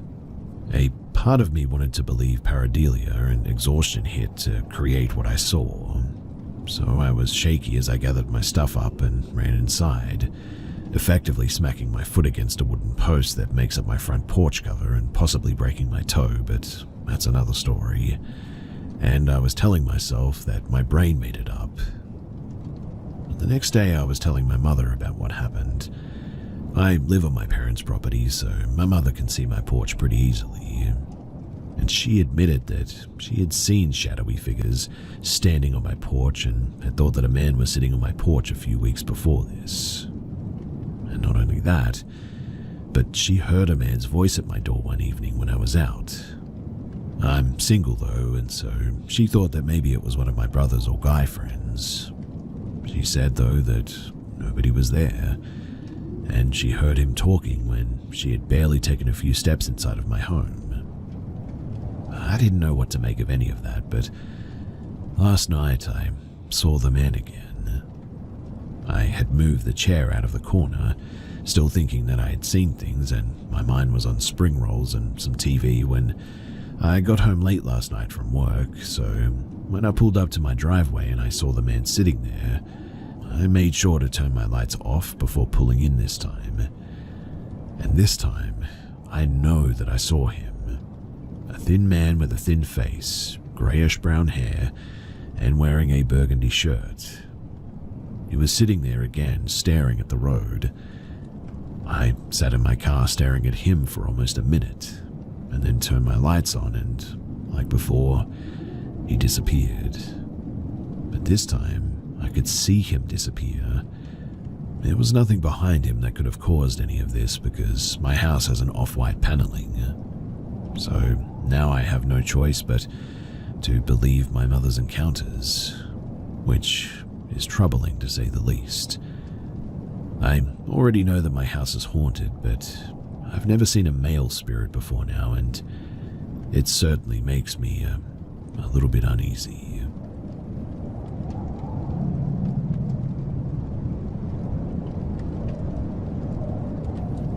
After I went to college, my little brother still lived at my mum's house. Late at night, when she was asleep, he would sneak out into the driveway to smoke a cigarette.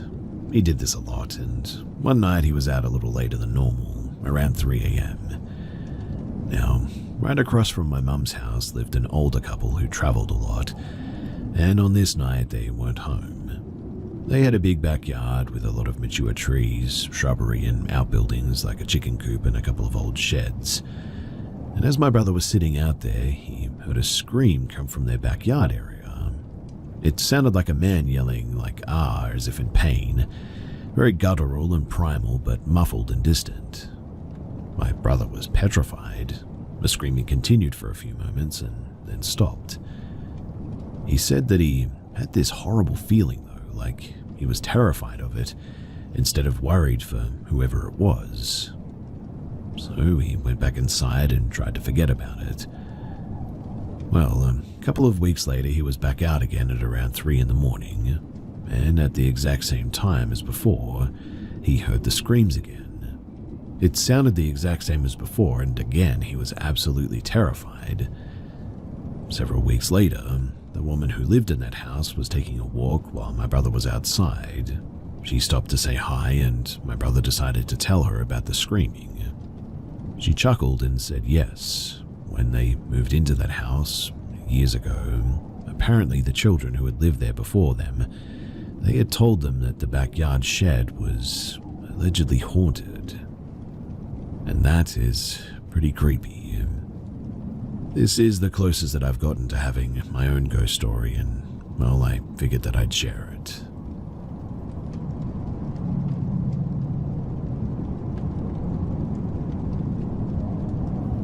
I've been living next to this giant graveyard for around 2 years now. It hosts around 50,000 graves. It's genuinely beautiful and often a place that I've visited just to walk around. So, I had this awful day at work. This was about 12 years ago now, but I remember it vividly. Horrible day. One of those days where I just didn't want to go straight home and deal with all of the home sort of jobs and socializing, cleaning, dinner, etc. Instead, I planned on driving to a mountaintop lookout where there's a cool ice cream venue, grabbing a cone and watching the world drift by while I just sort of decompressed. But at some point, I took a wrong turn and I ended up in the neighborhood surrounding the cemetery. So I figured, to heck with it. It's quiet and a cemetery walk would be the peace that I needed. It was dusk outside, but plenty light enough that I could clearly see trees, houses, names on the gravestones, and if anyone else was around too. I knew in about 45 minutes to an hour that it would be dark outside, but for now I felt comfortable. I parked my car and walked over to the berm into the graveyard. Now, this graveyard is massive, by the way. Without signs and streets, it would be impossible to find your way through this maze, and there was no way in heck that I was planning on walking that far in. I just kept to the sidewalk where the berm and the houses were, while the massive graves were on the left of me. I called my then boyfriend, crying to him about how awful my day had been, and he was trying to calm me down and talk me through my day. In my peripheral to the left of me, I thought that I saw a big black shadow at some stage, maybe 50 meters in. It was only brief that I saw it, or I think that I saw it. I wasn't sure if I saw what I even saw, and had I left just then, I probably would have shrugged it off, but my fight or flight instincts definitely had kicked in. I was still on my phone, but became extremely wary of what it was that I think that I saw, if I saw anything at all. So, I'm walking and looking in that direction while I'm still on the phone, my eyes peeled just in case something happened, but I definitely began to start feeling uneasy, and I'm now absolutely focused on anything that might be there with me. I'm a woman walking alone in a graveyard after all. I'm more concerned with a creepy guy skulking around than I am anything paranormal, but I still feel very uncomfortable and on edge. Anyway, as I'm walking and talking, but still looking in that direction that I first spotted the shadow, it appeared again. But this time, I'm staring right at it, literally watching it manifest, as if it collected this energy or particles and formed a giant black mass, just opaque enough for me to see the gravestones it moved through, but much, much darker than the surrounding area. It was quite tall, much taller than the average human with no arms or legs. Just a moving black mass is the best way that I can describe it. It drifted through several gravestones for about 4 seconds, which is long enough for me to question whether or not I'm seeing things, and then confirming, no, I am definitely looking straight at this thing and that it is not a person. It was maybe a little bit closer than when I saw it the first time, but not by much. Maybe 40 meters now. 4 seconds is really a long time to see something and watch it move like this. But I just stared at it, and I think that I stopped talking on the phone completely at some stage. I don't remember what I thought at the time other than the confirmation to myself that what I'm seeing is real. Then, as quick as it appeared, it just vanished, like a fog dissipating again. Instantly, I got this image in my head that the next time that I saw it, it would be right in my face. So I quickly told my boyfriend that I would see him at home, turned and hurriedly walked to the car and left. And quite honestly, I just feel like maybe something was looking out for me and sending me a warning that whatever that thing was, it did not have good intentions and I needed to leave. I don't remember being very scared while I was driving. I don't feel like anything followed me or was in the car with me or anything. But it definitely snapped me out of whatever mood that I was in that day. When I got home, I told my boyfriend what happened immediately and, well, he just shrugged it off, saying that it must have been me hallucinating since I was super emotional. I was really irritated at that response. I mean, I know what I saw, and I am usually a really calm, rational person, so there's no way that I just got so carried away with my emotions that I started seeing things. That felt so unreasonable of a response to me and so invalidating. I lived with my uncle at the time and told him what had happened and how I was really disappointed with my boyfriend's response. That's when he suggested that maybe I saw something because I was emotional and vulnerable. Maybe my walls were down and it was drawn to me. And the more that I think about that incident, the more that just feels right. I think that whatever it was, it seemed curious about me. Maybe I did have some walls down. I don't know, but I don't think that whatever it was had good intentions. I'm just glad to not have any lingering experiences with whatever that was. It's been so many years and I remember it so vividly, and I'm always racking my brain wondering what the heck that thing was. I've even considered talking with psychics about it just to hear what their opinions are, but anyway, I'm just curious about your guys' thoughts and I wanted to share my experience.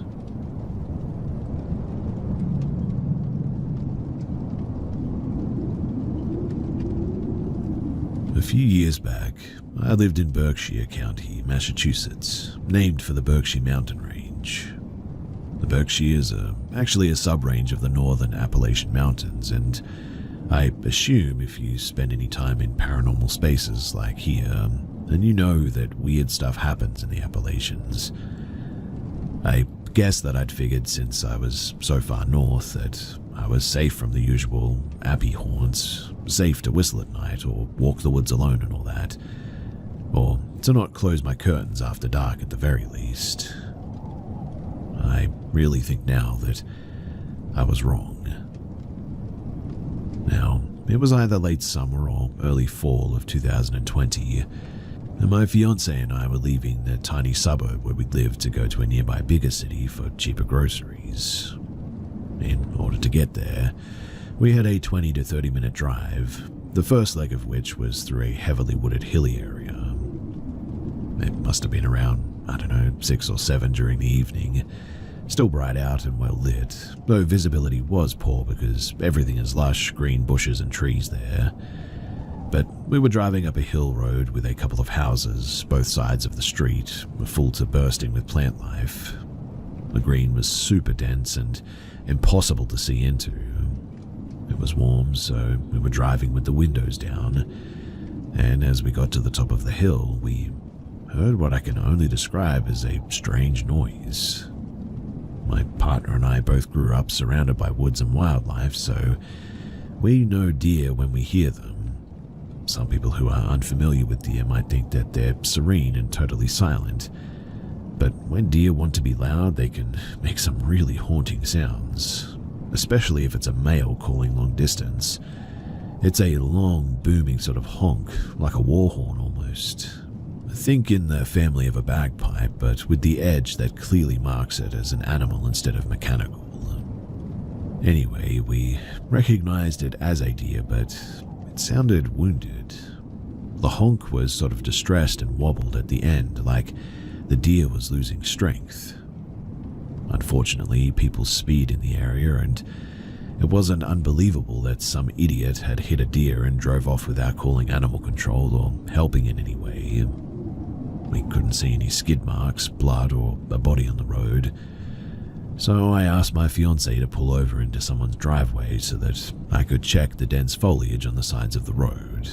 Deer like to hide themselves and hide their babies, and I, a bleeding heart animal lover, and also an idiot I know, was on the verge of panicking about how we were going to help this injured baby deer. I mean, I was already making plans to visit the veterinarian hospital in the area, one that kept late night hours as I began pushing aside bushes and looking around. I've never interacted up close with a deer, so I was making sort of soft little come here kitty sounds, cats being my only reference at the time. Silly, I know, but I searched the bushes on the side of the street with the houses, which was slightly less dense because of the driveways, but in the end I found nothing. I checked both ways and crossed to the heavier wooded side and began looking there as well. Now, I don't have the best eyesight to begin with, so sorting through the green was difficult, and it took me some time as well. My fiancé was busy speaking with the homeowner of the driveway that we parked in. He had come out to see if we had had an accident or a flat tire and if we were okay. Luckily, I heard a rustle. My heart dropped though as I realized that it was right against the edge of the road, in the very first row of bushes. Definitely not an ideal hiding spot for a deer, which meant that the poor creature might have been in worse condition than I thought it could have been, dragging itself deeper into the foliage if it wasn't. I moved downhill towards the sound, placing myself right at the crux of the road's turn, a blind corner. The rest, well, it just happened so fast, but for me it was like slow motion. So, I bent down to move some branches aside where I thought the rustling had come from, hoping that the animal wouldn't run or try to jump at my face. I was so entranced with finding it, with helping, I wouldn't be able to live with myself if I had left a hurt animal behind. I finally cleared the bottom of the bush, seeing the ground with its leaf litter. Baby deer camouflaged nicely into the fallen leaves and the dirt, so I stared into the space hard, but there was nothing there. No shapes, no eyes, no movement, just dirt. Still, I felt compelled to stay there, in that position, back to the road. It felt like if I just looked long enough that the deer might appear in front of me. But what actually appeared directly behind me was a speeding minivan taking the turn way too quickly. There are no sidewalks on this street, and no guardrails either. There was just the blind turn, a bad driver who couldn't calculate right, and me at the edge of the road, not looking. I heard the van, and that alone forced me to rip my eyes away from the bushes. I threw myself out of the way of the van and into the leaves, tripping backwards until my back hit a tree that steadied me. I had been only a moment and a few inches away from being absolutely slammed. The van, it didn't even stop too, didn't even seem to acknowledge that they'd almost flattened a person. My fiancé called for me. The search for the deer, which we hadn't heard call again since we first pulled over, was too dangerous to continue. I looked both ways about 1,000 times, panicking, and jittered my way over to the safer side of the street and the driveway that we were in. We got back into our car, listened a moment more, and then we left on our grocery run. My fiancé could tell that something had happened, and I believe that they had suspicions that something other than just the cars spooked me. I didn't want to talk about it though. We were still driving through the woods after all, and we'd have to drive back this way as well. I kept it to myself, the pull that I had felt, the hypnotic way that I had spent hours looking into that hollow in the bushes, the way that I had felt so sure that I would find that injured baby that I was looking for if I had just stayed right there in that spot. The way that I was sure now, as we pulled away, that there wasn't and had never been an injured deer there at all. But something called me to that spot, and I ignored all the Appalachian advice that I had ever heard. I answered, and I almost ended up a smear on the pavement for it. I don't know why whatever was there wanted to cause someone's death. I don't know why I was able to avoid it succeeding. I don't know a lot of things about the motivations of the old things that live in the Berkshires, what they are, why they do, and what they do, if they hate us or if they're just hungry. What I do know is they exist, and that they're dangerous. Every bit as dangerous as their southern cousins. The northern Appalachians may not be as popular of a topic, but they are no less old, wild, or vicious than the southern counterpart. I can testify to that now. I guess I'm just sharing this because I want people to know that, to remember that even. These mountains are older than bone, older than the rings on Saturn, and things just as old exist there. If we lose sight of that, if we think some miles of distance and a different state boundary protect us, we are walking into a trap with our eyes wide open. Be careful out there. Be careful in the Appalachians, wherever you may find yourself on them. And if you hear something call to you, well, no, you didn't.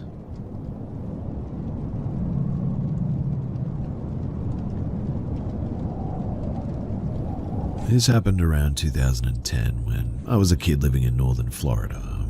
I'm 24 now, so it's definitely been a minute, but after hearing a bunch of your creepy stories, I figured that I'd finally share one of mine. So, I grew up in a super haunted apartment, and this is one of the freakiest things that happened to me there. I lived with my dad and sister in a small apartment. By the time that this happened, we'd been there almost 3 years. Paranormal stuff had already been going on, like footsteps, knocking, or hearing people talking when nobody was home. Nothing too wild, but just the kind of stuff that you could brush off and blame on upstairs neighbors. One thing, though, is that I hated sleeping alone, and I was terrified of the dark there. So I would usually stay out playing my DS under the covers. That night, I was doing exactly that, until my dad came in, took my DS and moved the nightlight from the hallway into my room to try to get me to sleep. It was one of those sort of projector nightlight things that lights up the ceiling with stars and planets and all that. So I was just sort of sitting in bed, staring up at the solar system, still wide awake and wired. Then the whole room suddenly just went pitch black for a split second, almost like somebody put their hand over the light.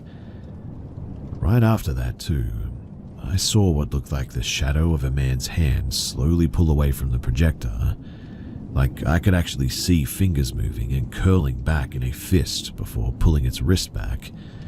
Then the ceiling lit up again like nothing happened.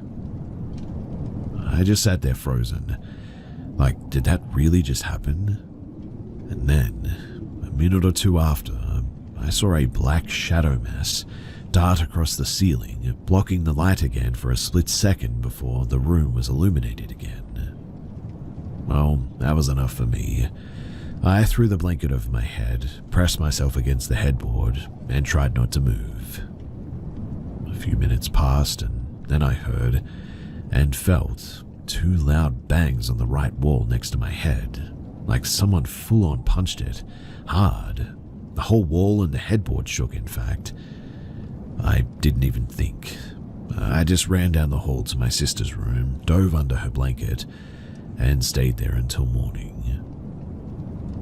The next day I went back to my room and I saw that a fairly large painting that I had hanging right above my headboard was halfway off the wall now, which means that whatever hit that wall, it hit hard enough to nearly tear the nails holding it up on the wall completely out.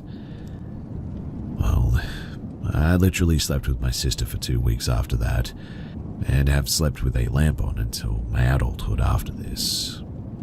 That was just one of many paranormal things that happened to me growing up in Florida, but I think this one stuck with me the most because the activity in that apartment got worse up until in my teens after this had happened. So yeah, don't move to Florida, I guess, is the moral of the story. I think the swamp holds stuff in it, and every time that a landlord paints over dust in an apartment, that it just becomes cursed or something. There's something wrong about that place, and it's hard to put my finger on it.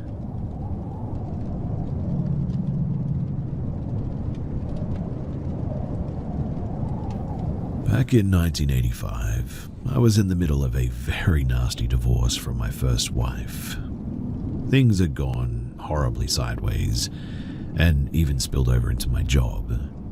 Sparing all of the nasty details here, suffice it to say that I had a breakdown of epic proportions. For weeks I couldn't function. I couldn't eat, couldn't sleep, and when I did sleep, I was plagued with nightmares. And so, early one day, I grabbed a few things and I just began to drive. I had little money and was in a very dark place mentally. Although I had been raised Christian and grew up in a church, I was very far away from God and was living a very non-Christian life. As I drove, I was in a cloud. I could only see darkness, pain, and despair in my future. I could imagine no happiness, no joy, and no future. Again, suffice it to say, I considered my life over at that age of 22. I drove north from Texas and eventually I found myself in Oklahoma City. There I turned eastward towards my childhood home of Tennessee. As I drove, my despair clouded my perception and I became more and more depressed. I really felt like I was driving myself straight into the gates of the abyss. Somewhere in eastern Oklahoma, I pulled in for fuel though in a restroom break. As I resumed my journey, I noticed a man standing at the side of the interstate on a ramp looking for a ride.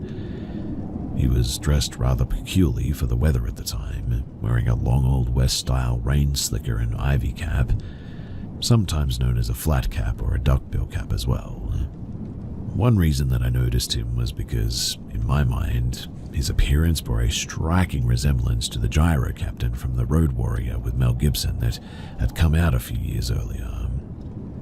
I didn't stop, but I continued on my journey and thought nothing more of it. Soon I was forced to stop again as I suddenly needed to use the restroom very badly, which was unusual for me as I could and still do often drive for hundreds of miles without stopping. In any case, I completed my bathroom break and turned back towards the Interstate 40. As I turned onto the ramp, my eyes were drawn to another hitchhiker looking for a ride, only it was not another hitchhiker. It was the very same person that I had seen a short time earlier at my previous stop. I'm quite sure that I did a double take on seeing him because I was so shocked by it. For reasons that I didn't understand at the time but have become clearer later in my life, I pulled over and I offered him a ride. He got in the car and thanked me for the lift. In short time, he began to make what I first assumed was small talk. It was far from small talk, though. It was as though he could read my mind. He talked about life's heartaches and troubles, and it soon became clear that he appeared to know more about me and my troubles than he should. He turned the subject to God and his many blessings, and now, nearly 40 years later, I don't remember exactly what he said, but he seemed to have just the right words that I needed to hear at the time. It was, for lack of a better word, miraculous, the way that he seemed to be able to speak to my soul and lift the burdens that I felt that were crushing my very spirit.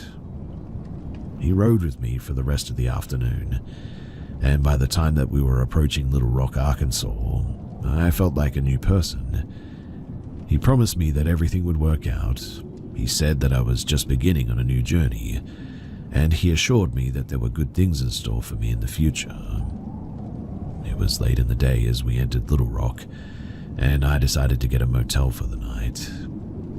I stopped at a convenience store to let him out of the car so that he could continue on his way. Before exiting the car, he asked if I could spare a little money for food. I told him that I never give money to strangers because I couldn't know if it was just going to be wasted on alcohol or drugs, but that I would, however, be happy to buy him some food. He graciously accepted my offer, and I turned into the parking lot and went into the store. All these years later, I can still remember exactly what I bought for him that evening. I purchased a pack of bologna, a half a gallon of milk, and a loaf of bread. I also believe I picked up some condiments as well as a candy bar for dessert. After paying for the items, I exited the store and found him waiting at my car. I handed him the bag of food and thanked him for making me feel better. He in turn thanked me for the ride and the food. I got in the car and started it. Placing the car in reverse, I looked around to be sure that I wouldn't hit him backing out, but I couldn't see him anywhere. Now, because it had only been a moment since he walked toward the rear of my car, I was concerned that possibly he may have tripped and fallen behind me or something. I mean, I didn't want to back over him, so I placed the car in park and I got out to make sure that he was clear. But he was nowhere to be seen. I walked around the car and then I walked around the only other car in the parking lot and nothing. I went into the store and asked the cashier if he had seen where the gentleman in the long coat had gone, and he said that he had not seen anyone in the last few minutes but me. I was confused as the cashier should have had a clear view of the parking lot from the checkout counter. I walked back outside and walked out into the street corner and looked all four ways, and there was no one to be seen. I walked around and looked behind the building and nothing. I even got down on my knees and looked under my car as well as the other car in the parking lot, but nothing. The man had disappeared as though he was a ghost. There is no way, even if he had run, could he have gotten out of sight as fast as he did. I mean, the man, the bag of food, and the jug of milk that I had given him were gone, vanished without a trace as though they never even existed. Finally, I gave up and I went a short ways down the road and rented a motel for the night. I went in, took a shower, said a short prayer, and then for the first time in weeks, I slept like a baby all night, peaceful and dreamless.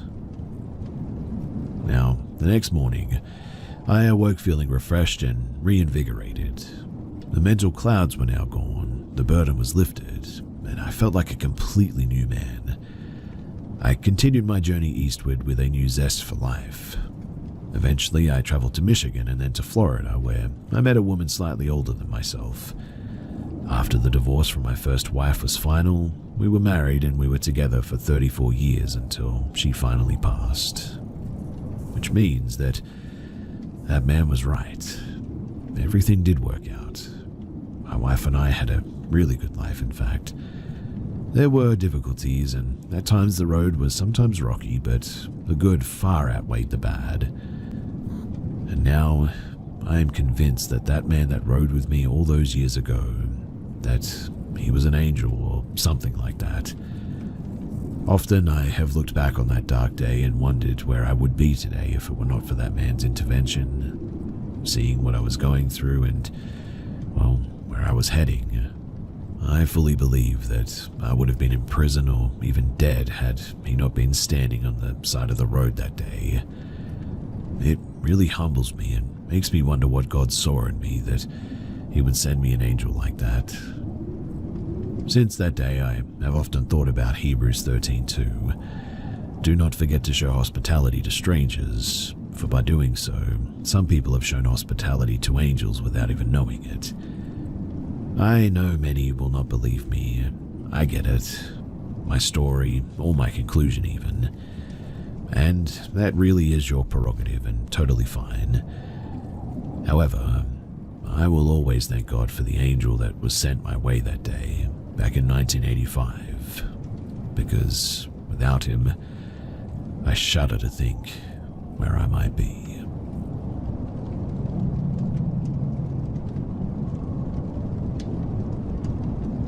The other night, around midnight, my mother-in-law, who lives on the opposite end of an adjoined 1-acre plot of land as my wife and I, called my wife telling her that she was hearing a loud wailing sound out back of their house past the tree line.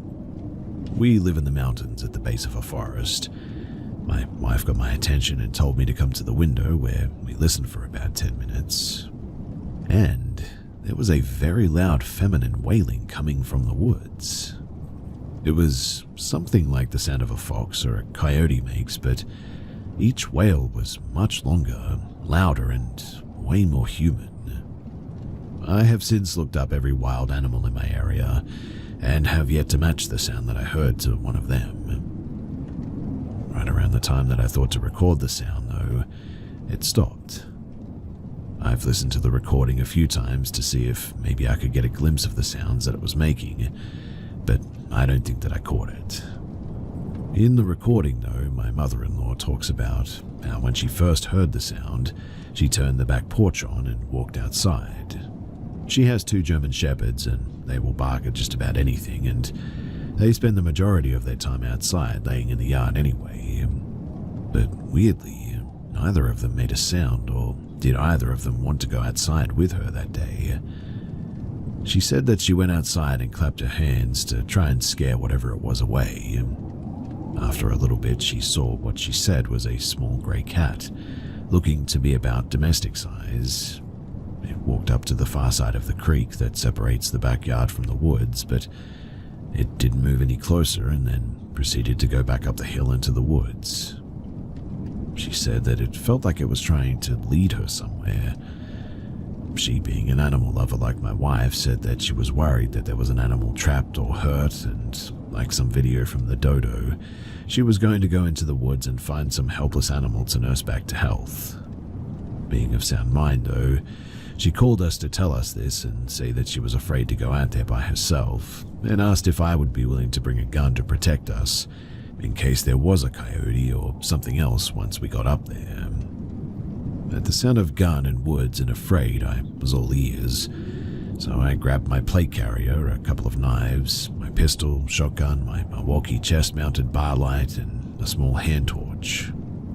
My mother-in-law met my wife and I in our backyard, and I told them to drive up the side of the road and see if they could position the car to shine a light into the woods. I said that I would walk across to the back of their property and go into the woods from there so as to not wake up my father-in-law or alert the dogs or anything. I made my way over and approached the woods from the right side of the property. Just so you understand, the left side of the property is flanked by a long fence that stretches about 2 acres in length. It goes back deep into the woods, separating our property from our neighbors. And on the right side of the property, it's flanked by a small road that leads to a few more houses set far back behind ours.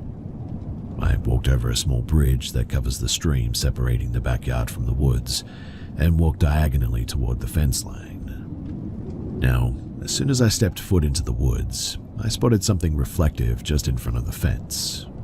I had yet to pull out any lights, so I turned on my hand torch and aimed it at the reflection. I walked a bit closer and the light didn't move, so I imagined that it was just a bit of the fence catching the light or something. Once I was about maybe 20 paces away from it, I saw that there was a small grey blob, roughly ovular shape and covered in fur.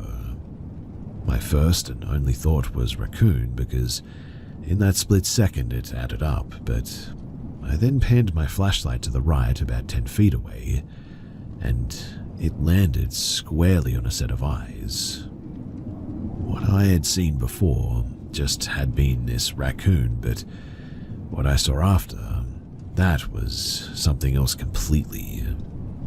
This thing was a little bigger than a coyote.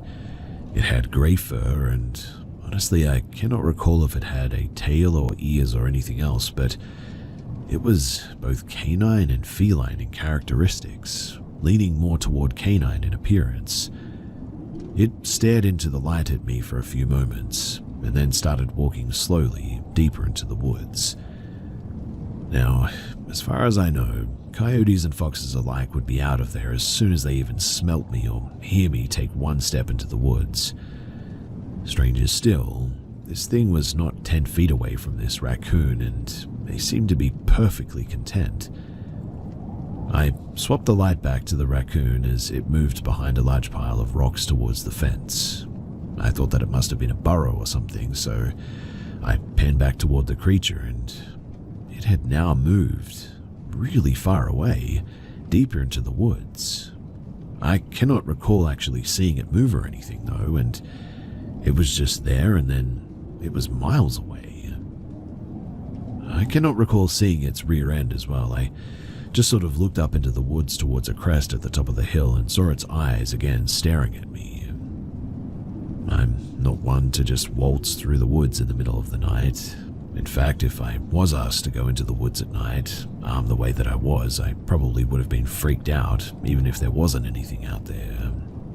But strangely, I was completely calm. As soon as I met its gaze, I turned on my chest-mounted floodlight and started making my way towards it. I walked probably about 100 feet deeper into the woods. It still hadn't moved. I kept walking until I saw my neighbor's house. The stretch of woods between their house and the fence narrowed out between the two where a hill sat. The creature, it had been at the top of the hill just barely over the crest when I hear a crunching far off behind me at the base of the woods. It was my wife and mother-in-law. I looked back and saw their flashlights, and when I turned back to look for the eyes again, they had disappeared beyond the crest of the hill. I kept walking until I had a realization that I must have been past our property line at this stage. I pulled out my phone and called my wife and asked her where it ended. She told me that there's a line of small red flags where they had installed our electric fence last summer or something. I looked all around and I couldn't see any. Keeping my eyes toward the hill, I started walking backwards toward our property. I had walked back about 100 feet before I saw the line of small flags. Once there, I turned and made my way back down the hill, and I met them at the base of the woods and showed them where I had seen the two animals. We made our way back down the yard and just barely made it back to the porch when another wail was let out. This time, it was different. It was similar, but it was a deeper pitch, and it came from the direction of the creature that I had followed. From the moment that I pressed record to the moment that I left those woods, not a single sound was made. I was completely silent. The whole time I felt no fear, just an urge to follow it. It was just pure curiosity, I guess, but now when I think back on it, the whole situation makes me really nauseous. Listening to the recording from the other night makes me nauseous too, and I'm really not sure what to think of it. And so, maybe someone here can shed some light.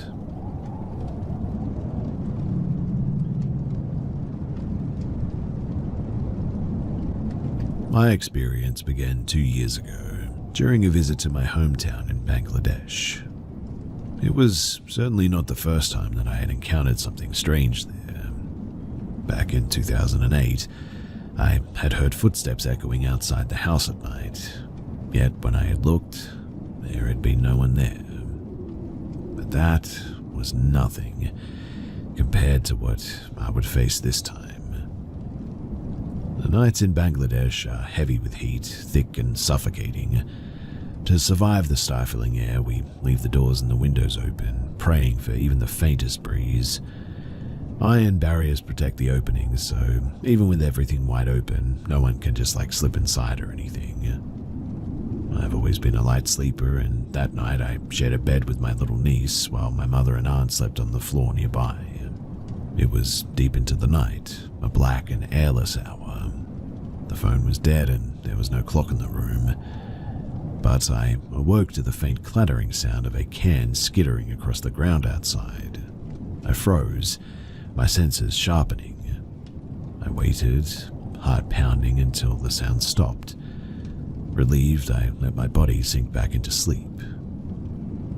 Just as sleep began to claim me again, a sound floated through the darkness, the soft, eerie laughter of a woman. It was faint, almost blending into the stillness. At first, I brushed it off. Perhaps it was just one of the mad women who lived down the street. I mean, it happens sometimes. I tried to ignore it, willing myself back to sleep. But then, suddenly, the laughter stopped.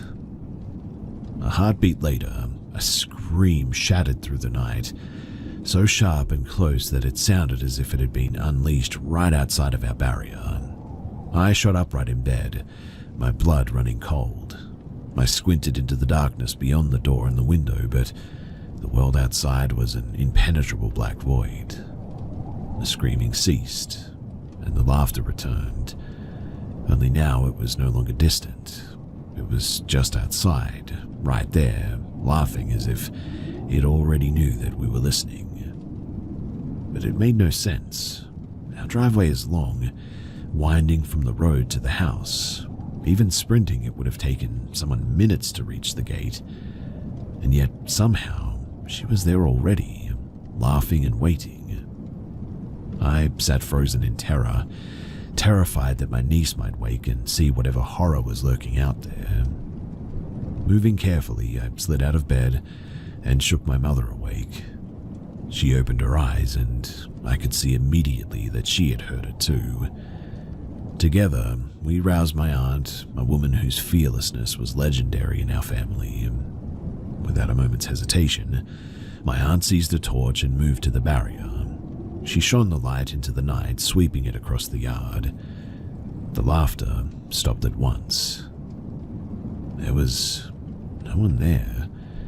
No figure darting away, no rustle of retreating footsteps, nothing. Refusing to be intimidated, my aunt flung open the front gate and stepped out into the suffocating darkness. Mum and I watched through the barrier, hardly daring to breathe. Minutes dragged past, then my aunt's voice rang out, sharp and fearless. "Who's there? Come out before I come for you." She called again and again into the emptiness of the night, but there was no response. She searched everywhere. There were only two ways in or out, both wide and clear. If anyone had been there, they could not have escaped unnoticed. That much was for certain. Still, though, she found nothing.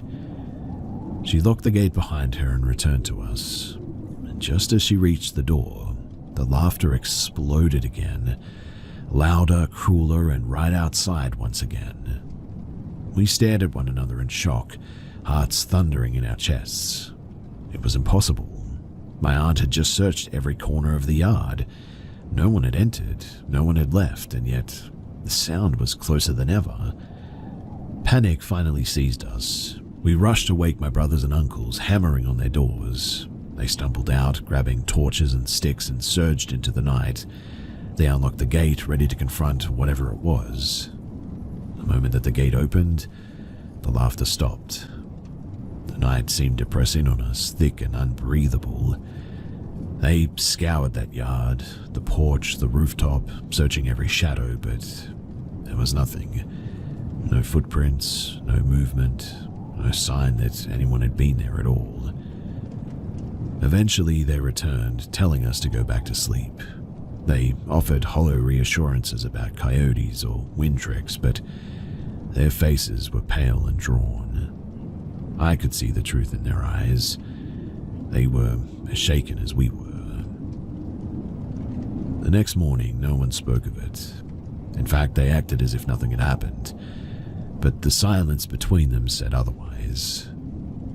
I spoke in hushed voices with my cousins, desperate for answers, and They told me about the Farotni, a spirit feared across Bangladesh, a ghostly woman dressed in white, her hair black and tangled, who wanders through the night, laughing and shrieking. She apparently hunts the living, throwing some sort